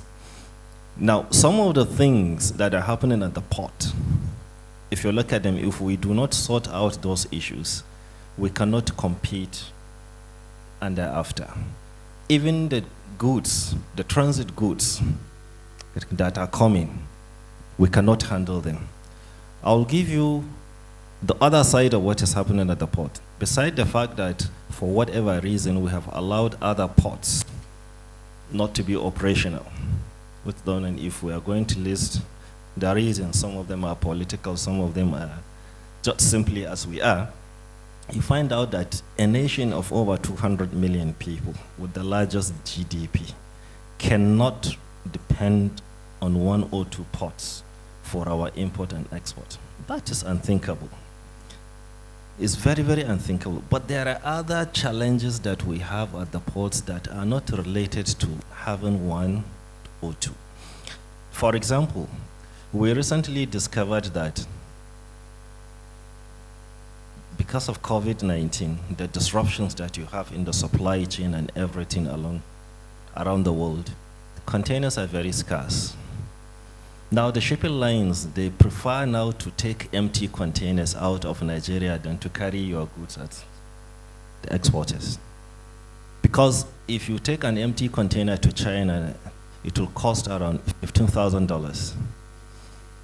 Now, a whole container of sesame seed, a 20-foot container, 16 to 18 tons, will not give you that $18,000. And what is the shipping rate from Nigeria here to China?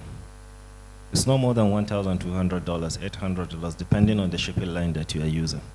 So they rather prefer to take empty containers out of Nigeria, which is now causing scarcity for our exporters to get containers to load their goods. Then there is also another issue that is happening at the ports. When you have a shipping line coming, you know, the time it takes for the ship to berth, you can't even imagine. We still have containers that are at the port since March. And there's no time that those containers are going to move out.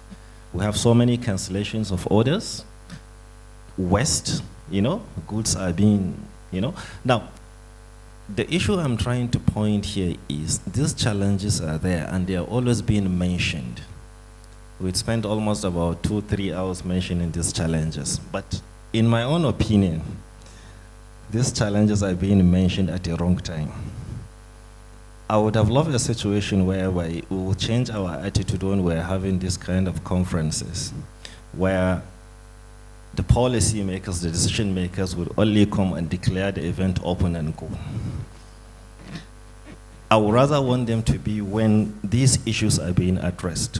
I would love a situation where my minister will understand that if ginger cannot be exported, the entire 1,000 Kaduna state, where every household is involved in the production of ginger, will be affected.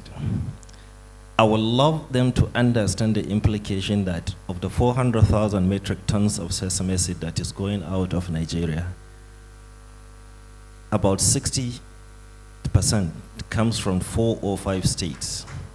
If that is not exported, a lot of farmers, even the policy of diversifying our economy to agriculture will not yield anything, because there are other things. Unless you go at the international level, you won't understand why still we're exporting our raw cocoa beans.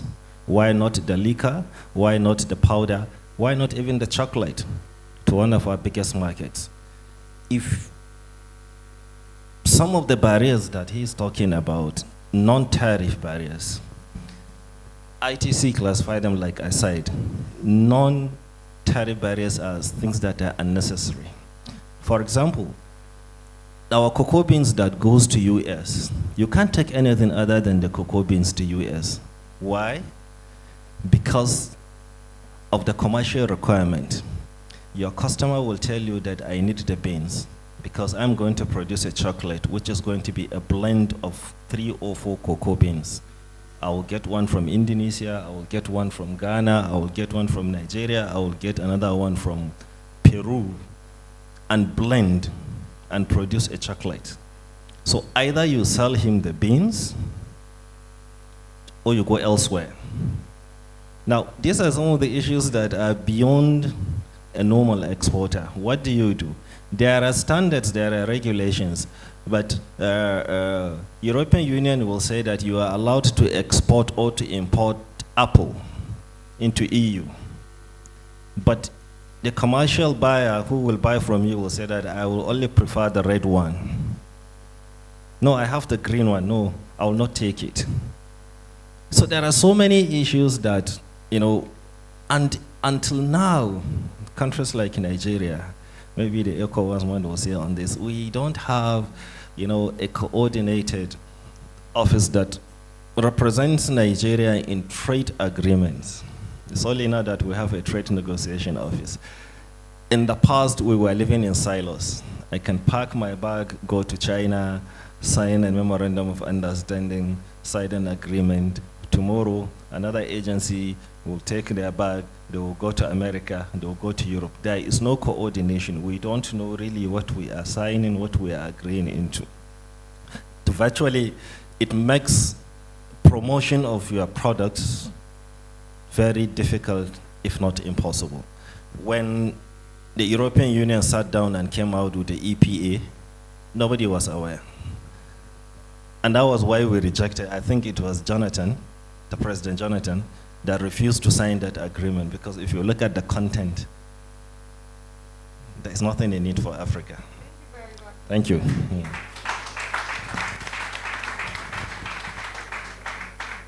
So we've talked about the barriers, but I'd like to direct attention to Mr. Kolawole to tell us about the opportunities to trade, including that from AFTA. Briefly, please. I think I've only taken the floor briefly, so I'll extend a little bit on this occasion, if you don't mind, Madam Moderator. I will not tell us all to raise our hands on who knows what AFTA is, African Continental Free Trade Area.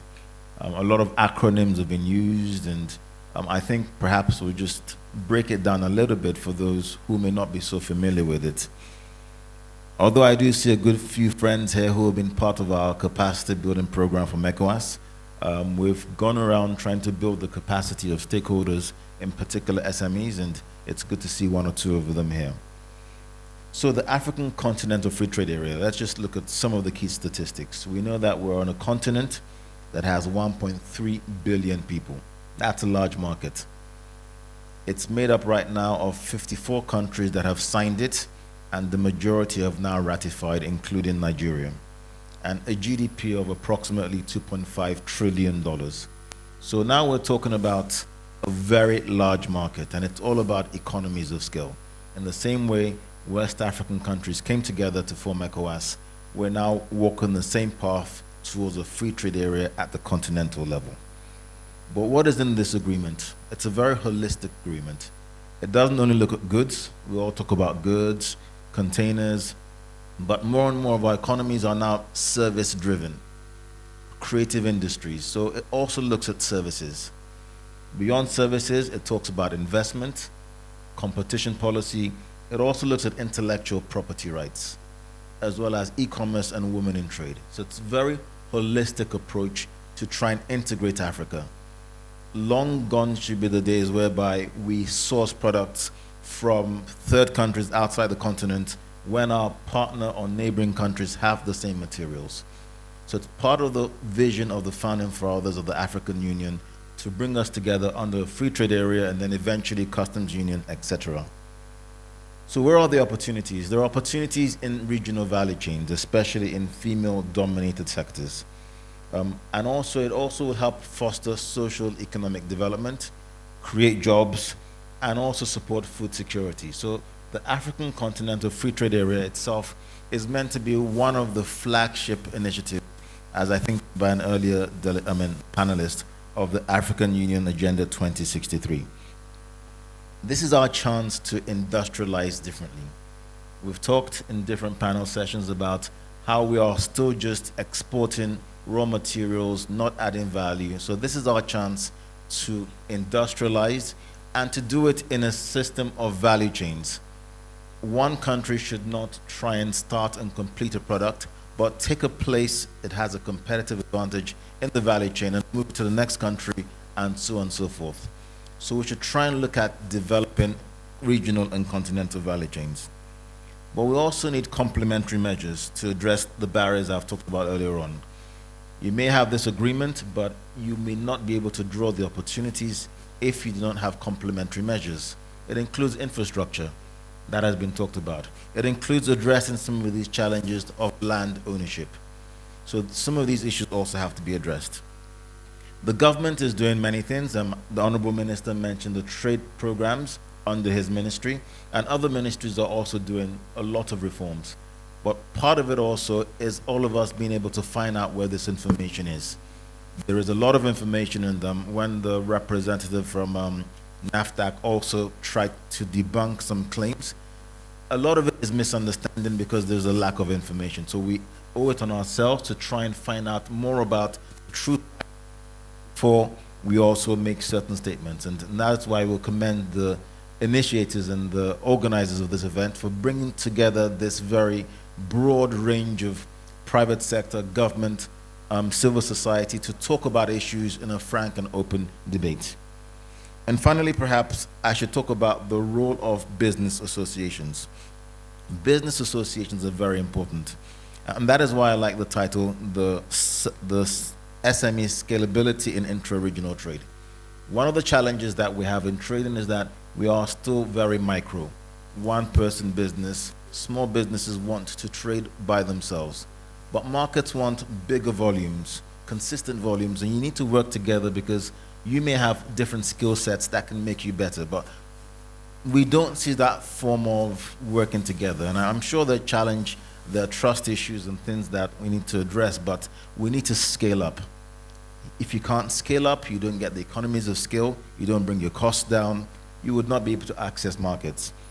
So regional business associations or business associations give you an opportunity to do many things. First of all, you can share experiences amongst yourselves.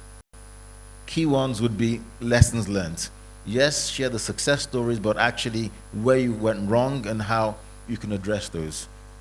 Capacity building, certainly many organizations offer capacity to their members in their associations.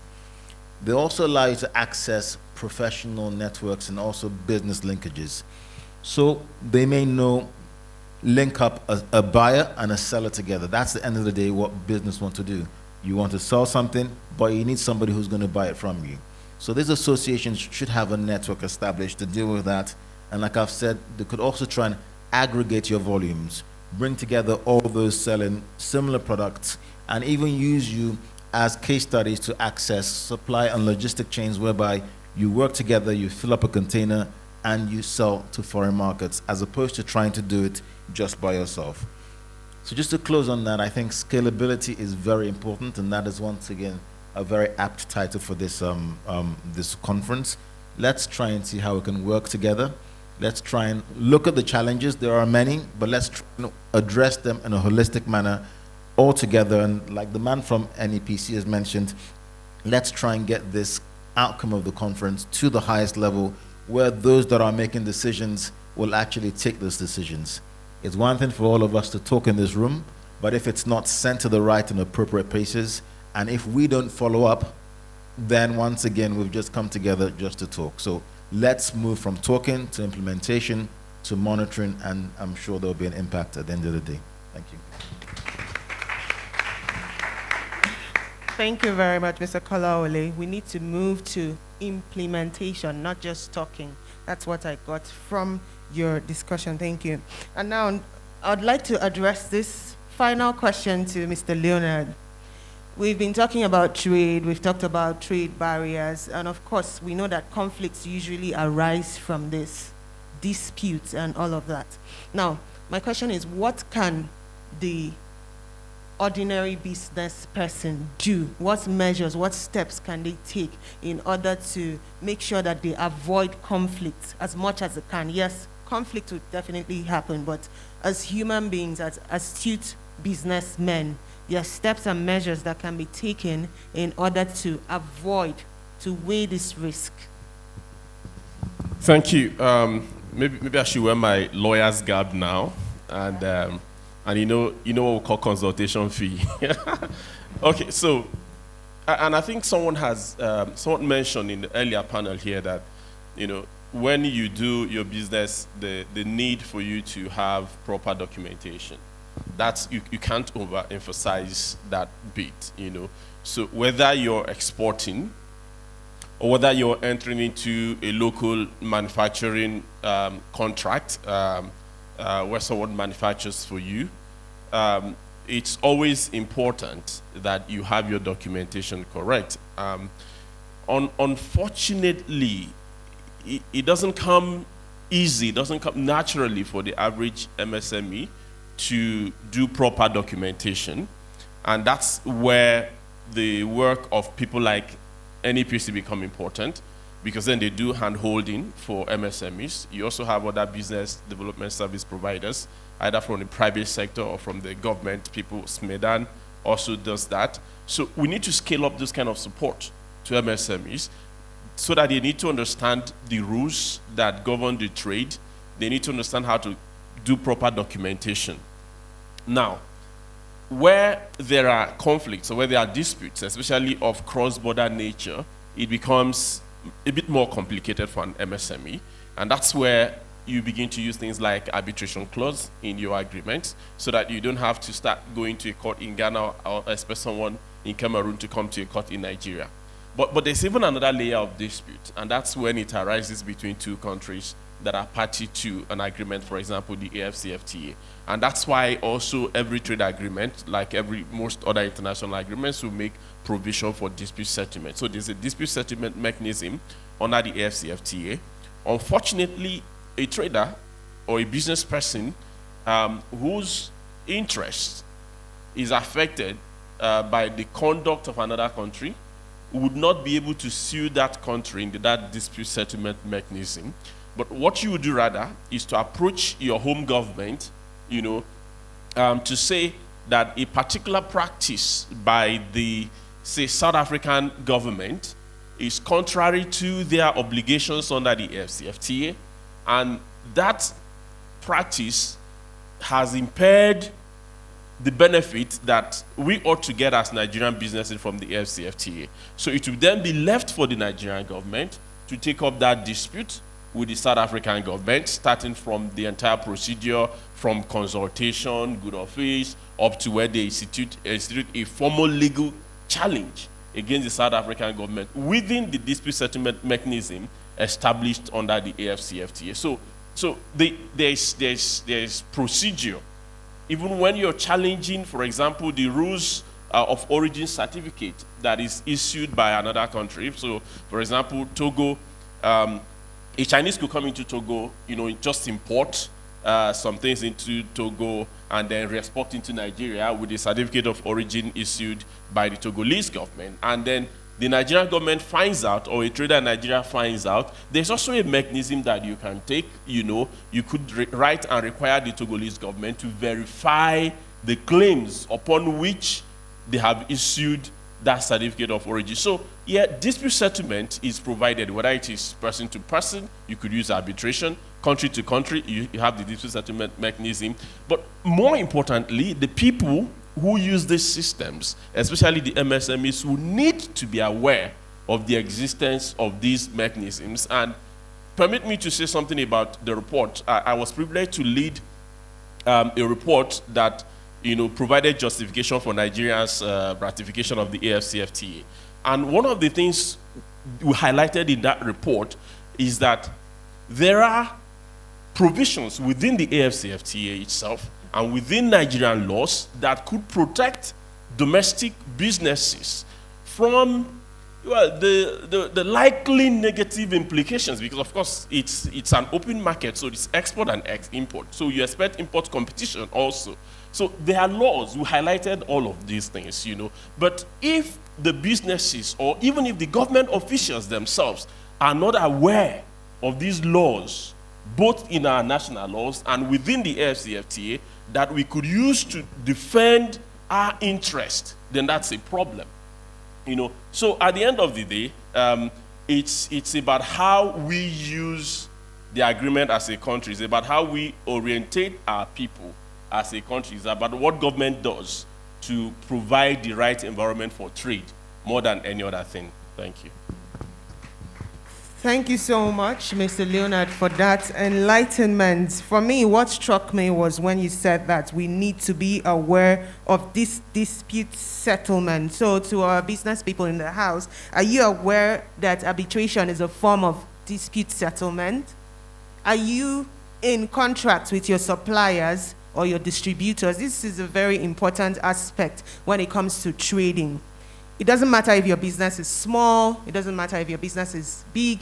In fact, as small as your business is, you really need to go into an agreement, a contract agreement, so that you can state your terms and conditions in that agreement, terms and conditions that would work in your favor, that would favor you. So this is really important.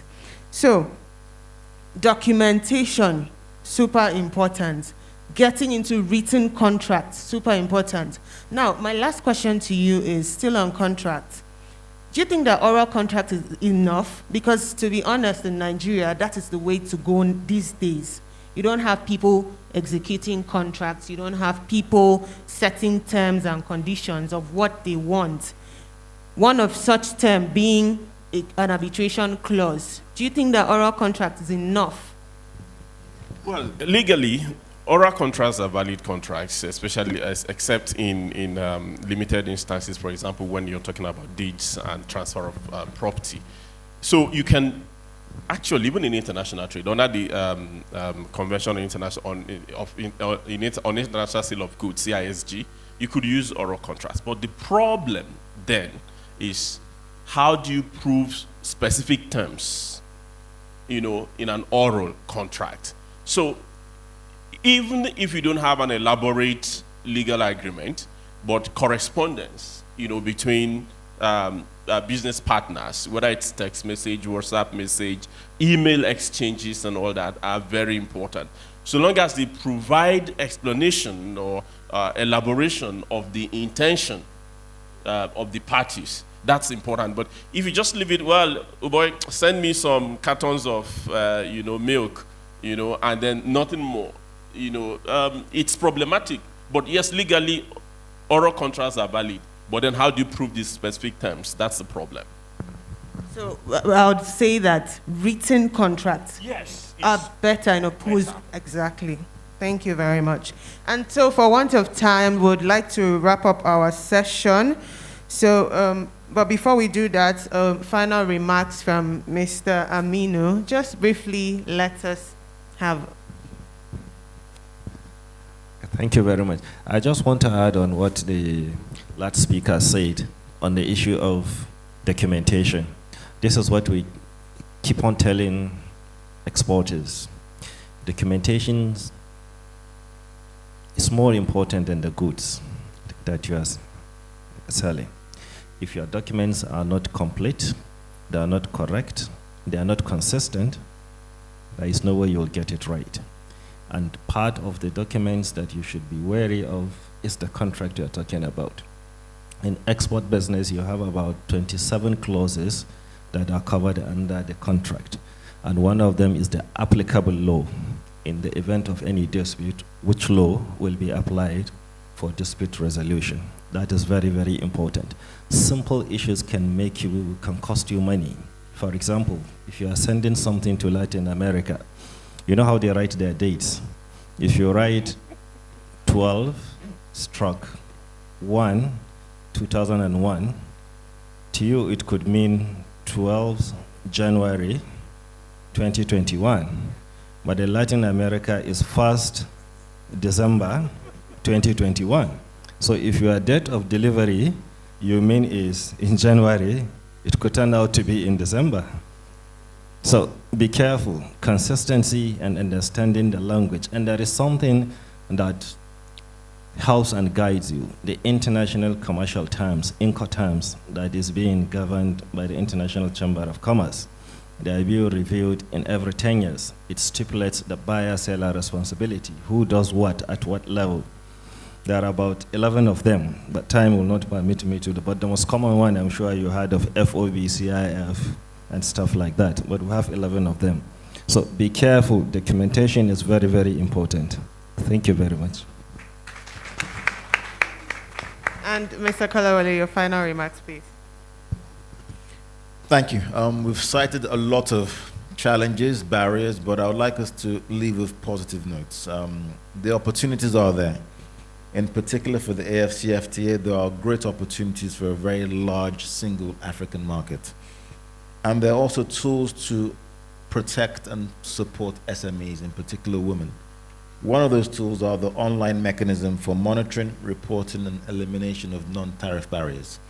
So when you come to a border and you're facing a problem, you can simply, essentially, either by email or by text or by Android phone, send a message to a central point on the barrier you're facing, and that barrier is reported to a central point who is responsible for contacting the right agency.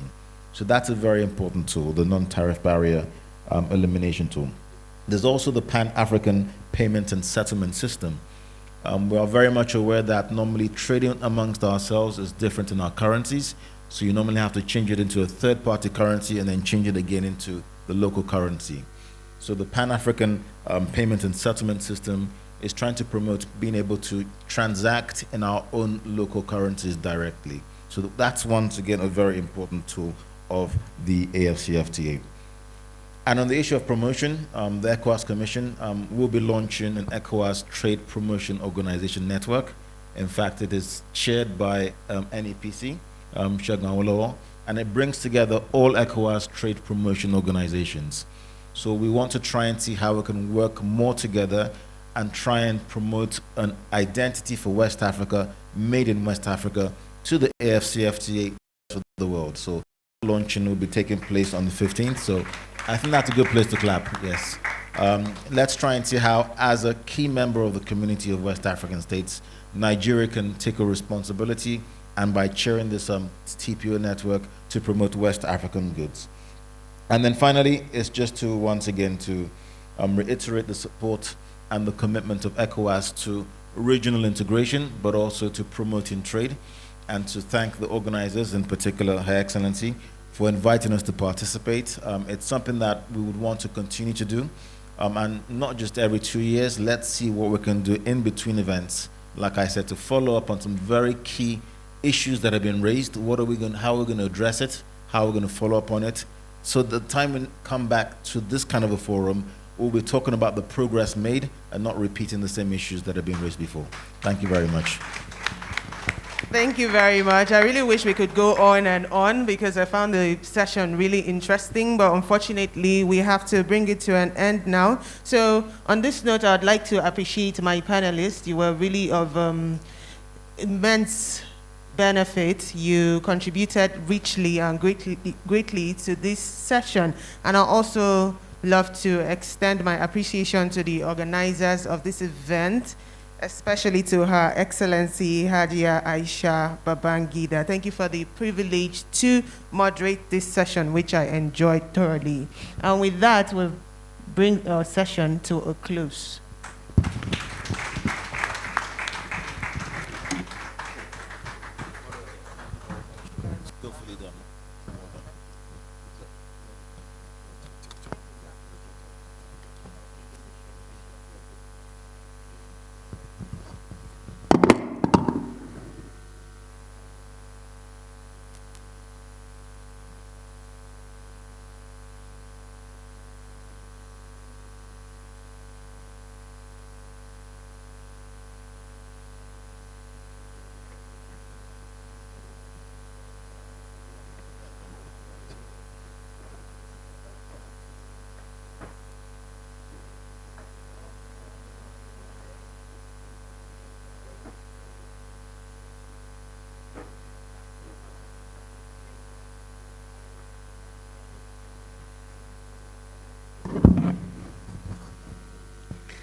Thank you, dear panelists. That was another great session, and very succinctly put, opportunities exist for elimination of barriers in Africa. So, like we have heard, there'll be need to go back to the drawing board to make sure that, you know, there's actually practicably free trading in the sub-region and Africa at large.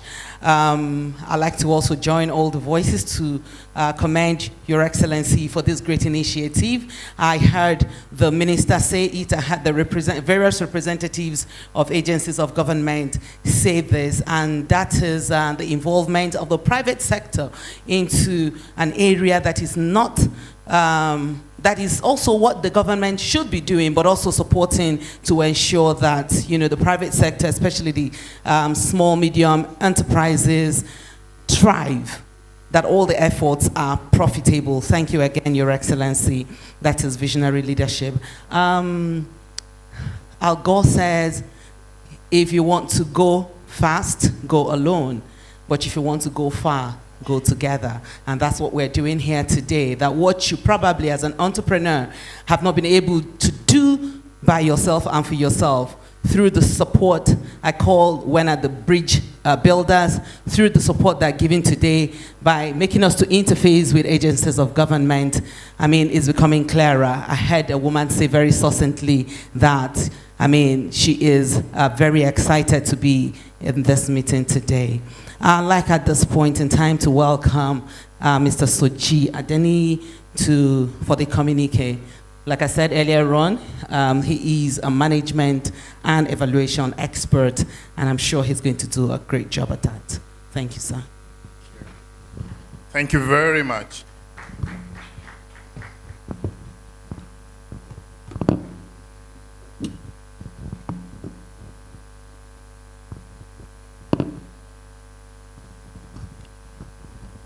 Let me first and foremost thank every one of you for waiting all the way to the end. I know you really want this conference to just continue, and obviously, because we're enjoying what we're doing, you're not really feeling bored. Do I get your pulse in the house? Please put your hands together for yourselves for having stayed all the way through. And put your hands together for the organizers of this event. They say it's been amazing, amazing, amazing. I don't know where else we could have all have been this morning than being here. So it's really good time well spent, and I believe that we've all had a very good time. I'm just going to give you snippets into what the communique is going to look like. Don't forget that the conference continues tomorrow virtually. So if you have registered, you would have received all the links that is required for you to be part of the virtual session tomorrow. So please don't miss it no matter where you are, just connect. We all started this morning with the Honorable Minister for Trade and Industry, Otumba Adeni Adebayo, declaring the conference open and giving us some ideas about some of the great things that the current government has done in terms of encouraging MSMEs and the space for export. He also did mention some of the issues that the government is trying to address, especially with access to finance, especially with standardization processes, and ensuring that there are more one-stop shops across the agencies that are responsible for managing SMEs, ease of doing business. We have climbed from where we used to be 5 years, 6 years ago to where we are today, which is still not the very best, but at least we are on track to make the difference. So these are issues that he has raised. He said there is the Survivor Fund for Vulnerability of COVID, the CAC Formalization Scheme for 45% women, and then the Export Expansion Facility, you know, for the NEPC. Also talked about Women and Youth Export Facility from the Nexim Bank. So, I mean, for all the women in the house, do not say they said they are not giving them. Because of that, you don't apply. Your case might just be different. Do apply and follow the process and then expect results. USAID empowerment and equality, you know, definition within the context of the women has been embraced by the government, and this is mitigating consequences of gender-based violence, and he advocated that all of us should buy made in Africa, and we should start by buying made in Nigeria, and that the more we buy, the more businesses we encourage to open. So we need to leave our talk. And then, of course, the keynote speaker, His Excellency Tekonzi, Commissioner of Trade, Customs and Free Movement of Persons for the ECOWAS Commission, was unable to be here, but it was ably represented, and then the same thing with the MD of the Nigeria Export Promotion Council, who was represented by Mrs. Gertrude Upana, and of course she also brought greetings from him and gave us the insight into what that agency is doing to make the difference. Then we went into the first panel session, and the panel session looked at new voices and new trade panel discussion, which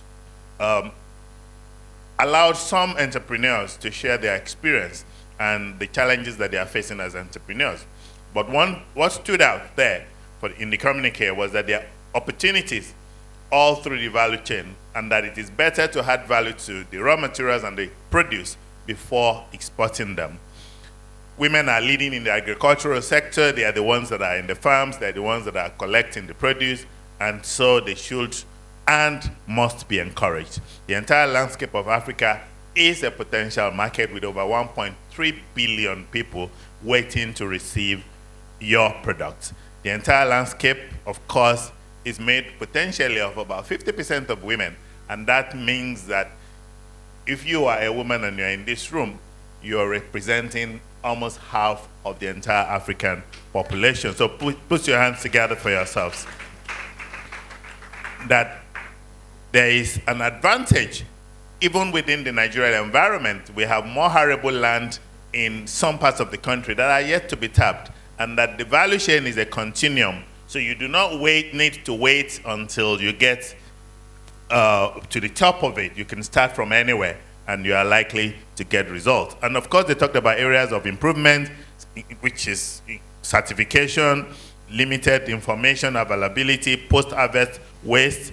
Women need to consider the infusion of more technology in their product expression, and services and real exportable products needs to be addressed. These are the key issues that were discussed there. And then, of course, the one that stood out for me in that session was the fact that you didn't need to wait until you have a factory before you start production.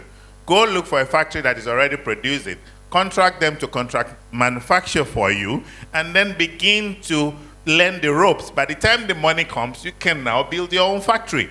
And you do not have to have a factory if they are meeting your needs. So instead of us having 10 factories with 20% capacity utilization, why don't we have 5 factories with 100% utilization? That is probably a better business model. The second panel, of course, came in to look at the export value chain. It took a very long time because everyone in that panel brought a lot to the table. In fact, I don't know how the moderator managed. I really, congratulate him for pulling that through, because each and every one of them has a lot to say. If you had given each person 1 hour, they would make very good use of it. So that's why you must connect tomorrow while we focus on the standardization and the issue of NAFDAC. That will be the full focus of the virtual session tomorrow. Don't miss it. But the key issues that came is issue of packaging, issue of electronic registration, the open market beyond Nigeria and beyond Africa, and then the critical barrier to trade, some of which were discussed by those panelists, and then the ways to go around it. One thing that stood out for me, which I keep talking about, is the fact that the informal nature of the business that especially goes on around the villages, around the purchases that we do, does not actually allow us to see the balance of trade, because the purchase looks like local purchases. The guy from Sokoto is selling directly to the guy from Niger without any barrier. The guy is buying in Naira, it goes across, and then he's not really seeing himself as an exporter. He just sees himself as somebody who is selling in the marketplace. So it's the same thing when you go to Lagos and somebody comes in from Benin Republic and goes to the market in Lagos, load a trailer of export and drives across the border. It's export, but it's not recorded as export in our books because somebody has just simply sold good market in the Lagos space. So these are areas that we need to look at in the value chain and see how we can tap more and more. And of course, we also heard how difficult it is for someone who is in that space. Most of them not very literate. So to ask them to go through the various documentation, even if it's a one-stop shop, they may not be very excited about the opportunity to go and begin to discuss documentation before they can sell. They just want to sell to the person that that is bringing cash to the table. The affects, of course, the DHL and the rest of them, everyone that was on that panel brought great value to the discourse. And I'm sure that when you read the full report, you would get everything that makes you know that you have actually spent a good time here. Then we went into the role of investment in export, and people talked about how we need to improve our goods before we export them, how we need to build better infrastructure. You heard how challenging it is, why a shipping company would decide that it is cheaper for them to take empty containers out of Nigeria rather than fill it with produce that are not giving them value. But imagine if we had added value to those produce before we send them out. Then they will be ready to wait for us to fill the containers because they know it will be worth their while. So these are things that we need to improve upon, and the agencies of government need to be ready to do that. And then, of course, we discussed about the regulatory agencies and the various length of requirements that people need to meet in order to satisfy the requirements to be certified as good producers, good manufacturing practices, and documentation. These are long lists, and then, of course, tomorrow during the virtual, we will further address it. So processes, attracting finance, the delay, the barricades, the number of checkpoints that are on the way when you want to export a single container, of course, will further slow down trade. Then the final session of the panel, which was on trade and export promotion policy, addressed issues such as the AFTA, looking at the fact that we are in it already. We have already deposited the instrument. That means that we are bounded by the provisions of that agreement, whether we like it or not. And the truth is that we resisted. That cost us quite a bit. We didn't get in on time. The agreement was signed in Kigali. The secretariat is now in Ghana. The executive secretary is from South Africa. Where is Nigeria, the big brother? We lost out because we dragged our feet when this discourse were going on. We had a presentation in Addis Ababa a couple of months back looking at the growth and where we are, how many countries have signed in and have committed and have deposited the instruments, just about 35 out of over 50 countries in Africa. But that is still significant for each and every one of us. If we want to play in that space, we need to be knowledgeable. We need to have an information bank. That's why I'm glad that Our Excellency Ajay is talking about, creating a bank of information for export where people can, go to and tap on some of these resources. And then, if an individual is thinking of doing that for her space, please put your hands together for her. It's because of the interest that she has in that particular space, and we all must work with her. Then what are the barriers in itself? Trade conflicts, potential conflicts. I mean, you heard my acting director of ECO was saying that if we don't address some of the challenges, even the bilateral trade agreements or the intercontinental trade agreements may not be able to help us, except we understand the content and the context of it. Business is about money and the value that you bring to the table. So no country is interested in becoming a dumping ground. Everyone wants to sell. Everyone wants to buy only what they cannot produce. Now it's a turn for Nigeria to produce what everybody wants to buy, and the producers are the people in this room. Put your hands together for yourselves.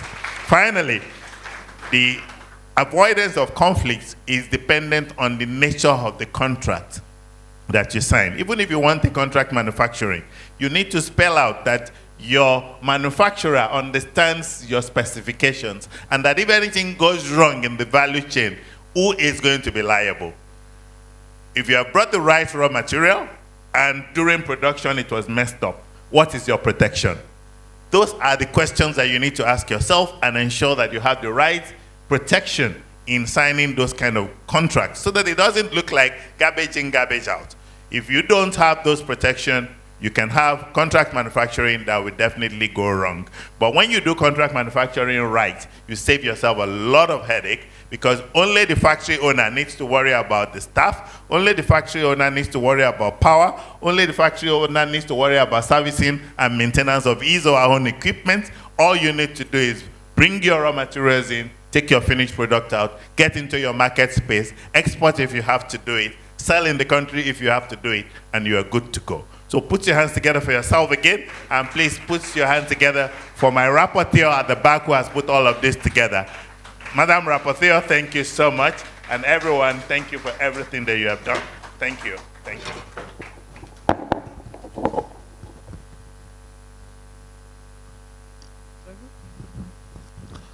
Thank you, Mr. Soji. So a round of applause for him again. We've come to the end of today's program, and very shortly I'll be inviting Mr. Yemi Bello for closing remarks. But I'd just like to note that we'll be continuing virtually tomorrow. You should have received mails. You should have received the details in your mails. And we have raffle tickets on sale. So check with one of the ushers and get yours. You'll be winning something tomorrow. I promise you, and you'll like it. I'd just like to note that it's been a pleasure serving as your host today. And I'd like to thank the organizers of this program and the founder, Her Excellency. I just like to say that you are as good a human being as God ever created. And may your days be long, may your paths be wider, may your burdens be lighter, and may God continue to bless you. So it's on this note that I like to say this is bye-bye from me, and I'll invite my co-host to say something, but it's bye-bye from me. Thank you so much. Thank you again. I still repeat the quote I made earlier on by Al Gore, who says, if you want to go fast, go alone. But if you want to go far, go together. And on behalf of every one of us here, I would like to say thank you very much for being very good guests. You made anchoring, you made moderating this program today quite a delight and a pleasure. And we hope to see you again tomorrow by 9 a.m. so that the conversation will continue. And then on this note, again, I'd like to say, Your Excellency, I mean, you're very innovative, you're very visionary. We are proud to be associated with you, and you're very knowledgeable, very knowledgeable. I heard you deliver your speech very extempore. You were not reading from any script, and that shows that you are in it. Not one of those that people will write the scripts for and they will come to present it. This is a vision, and you're delivering it right on point. Thank you very much, Mr. Yemi.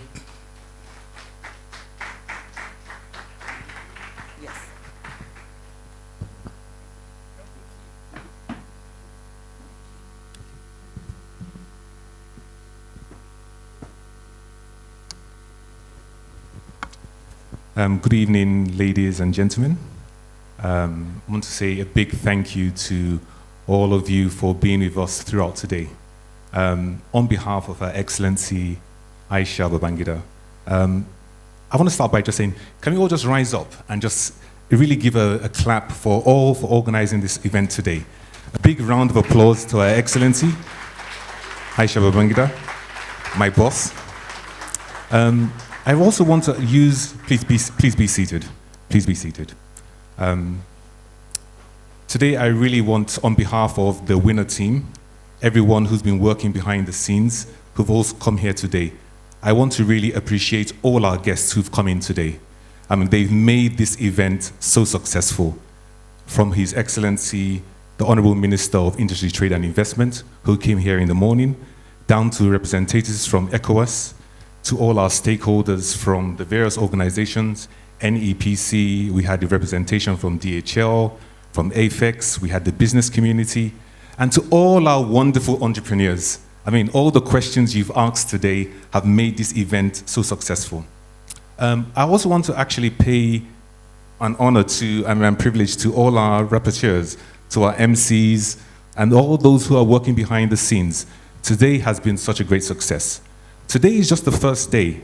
I want to remind us that tomorrow the event will continue.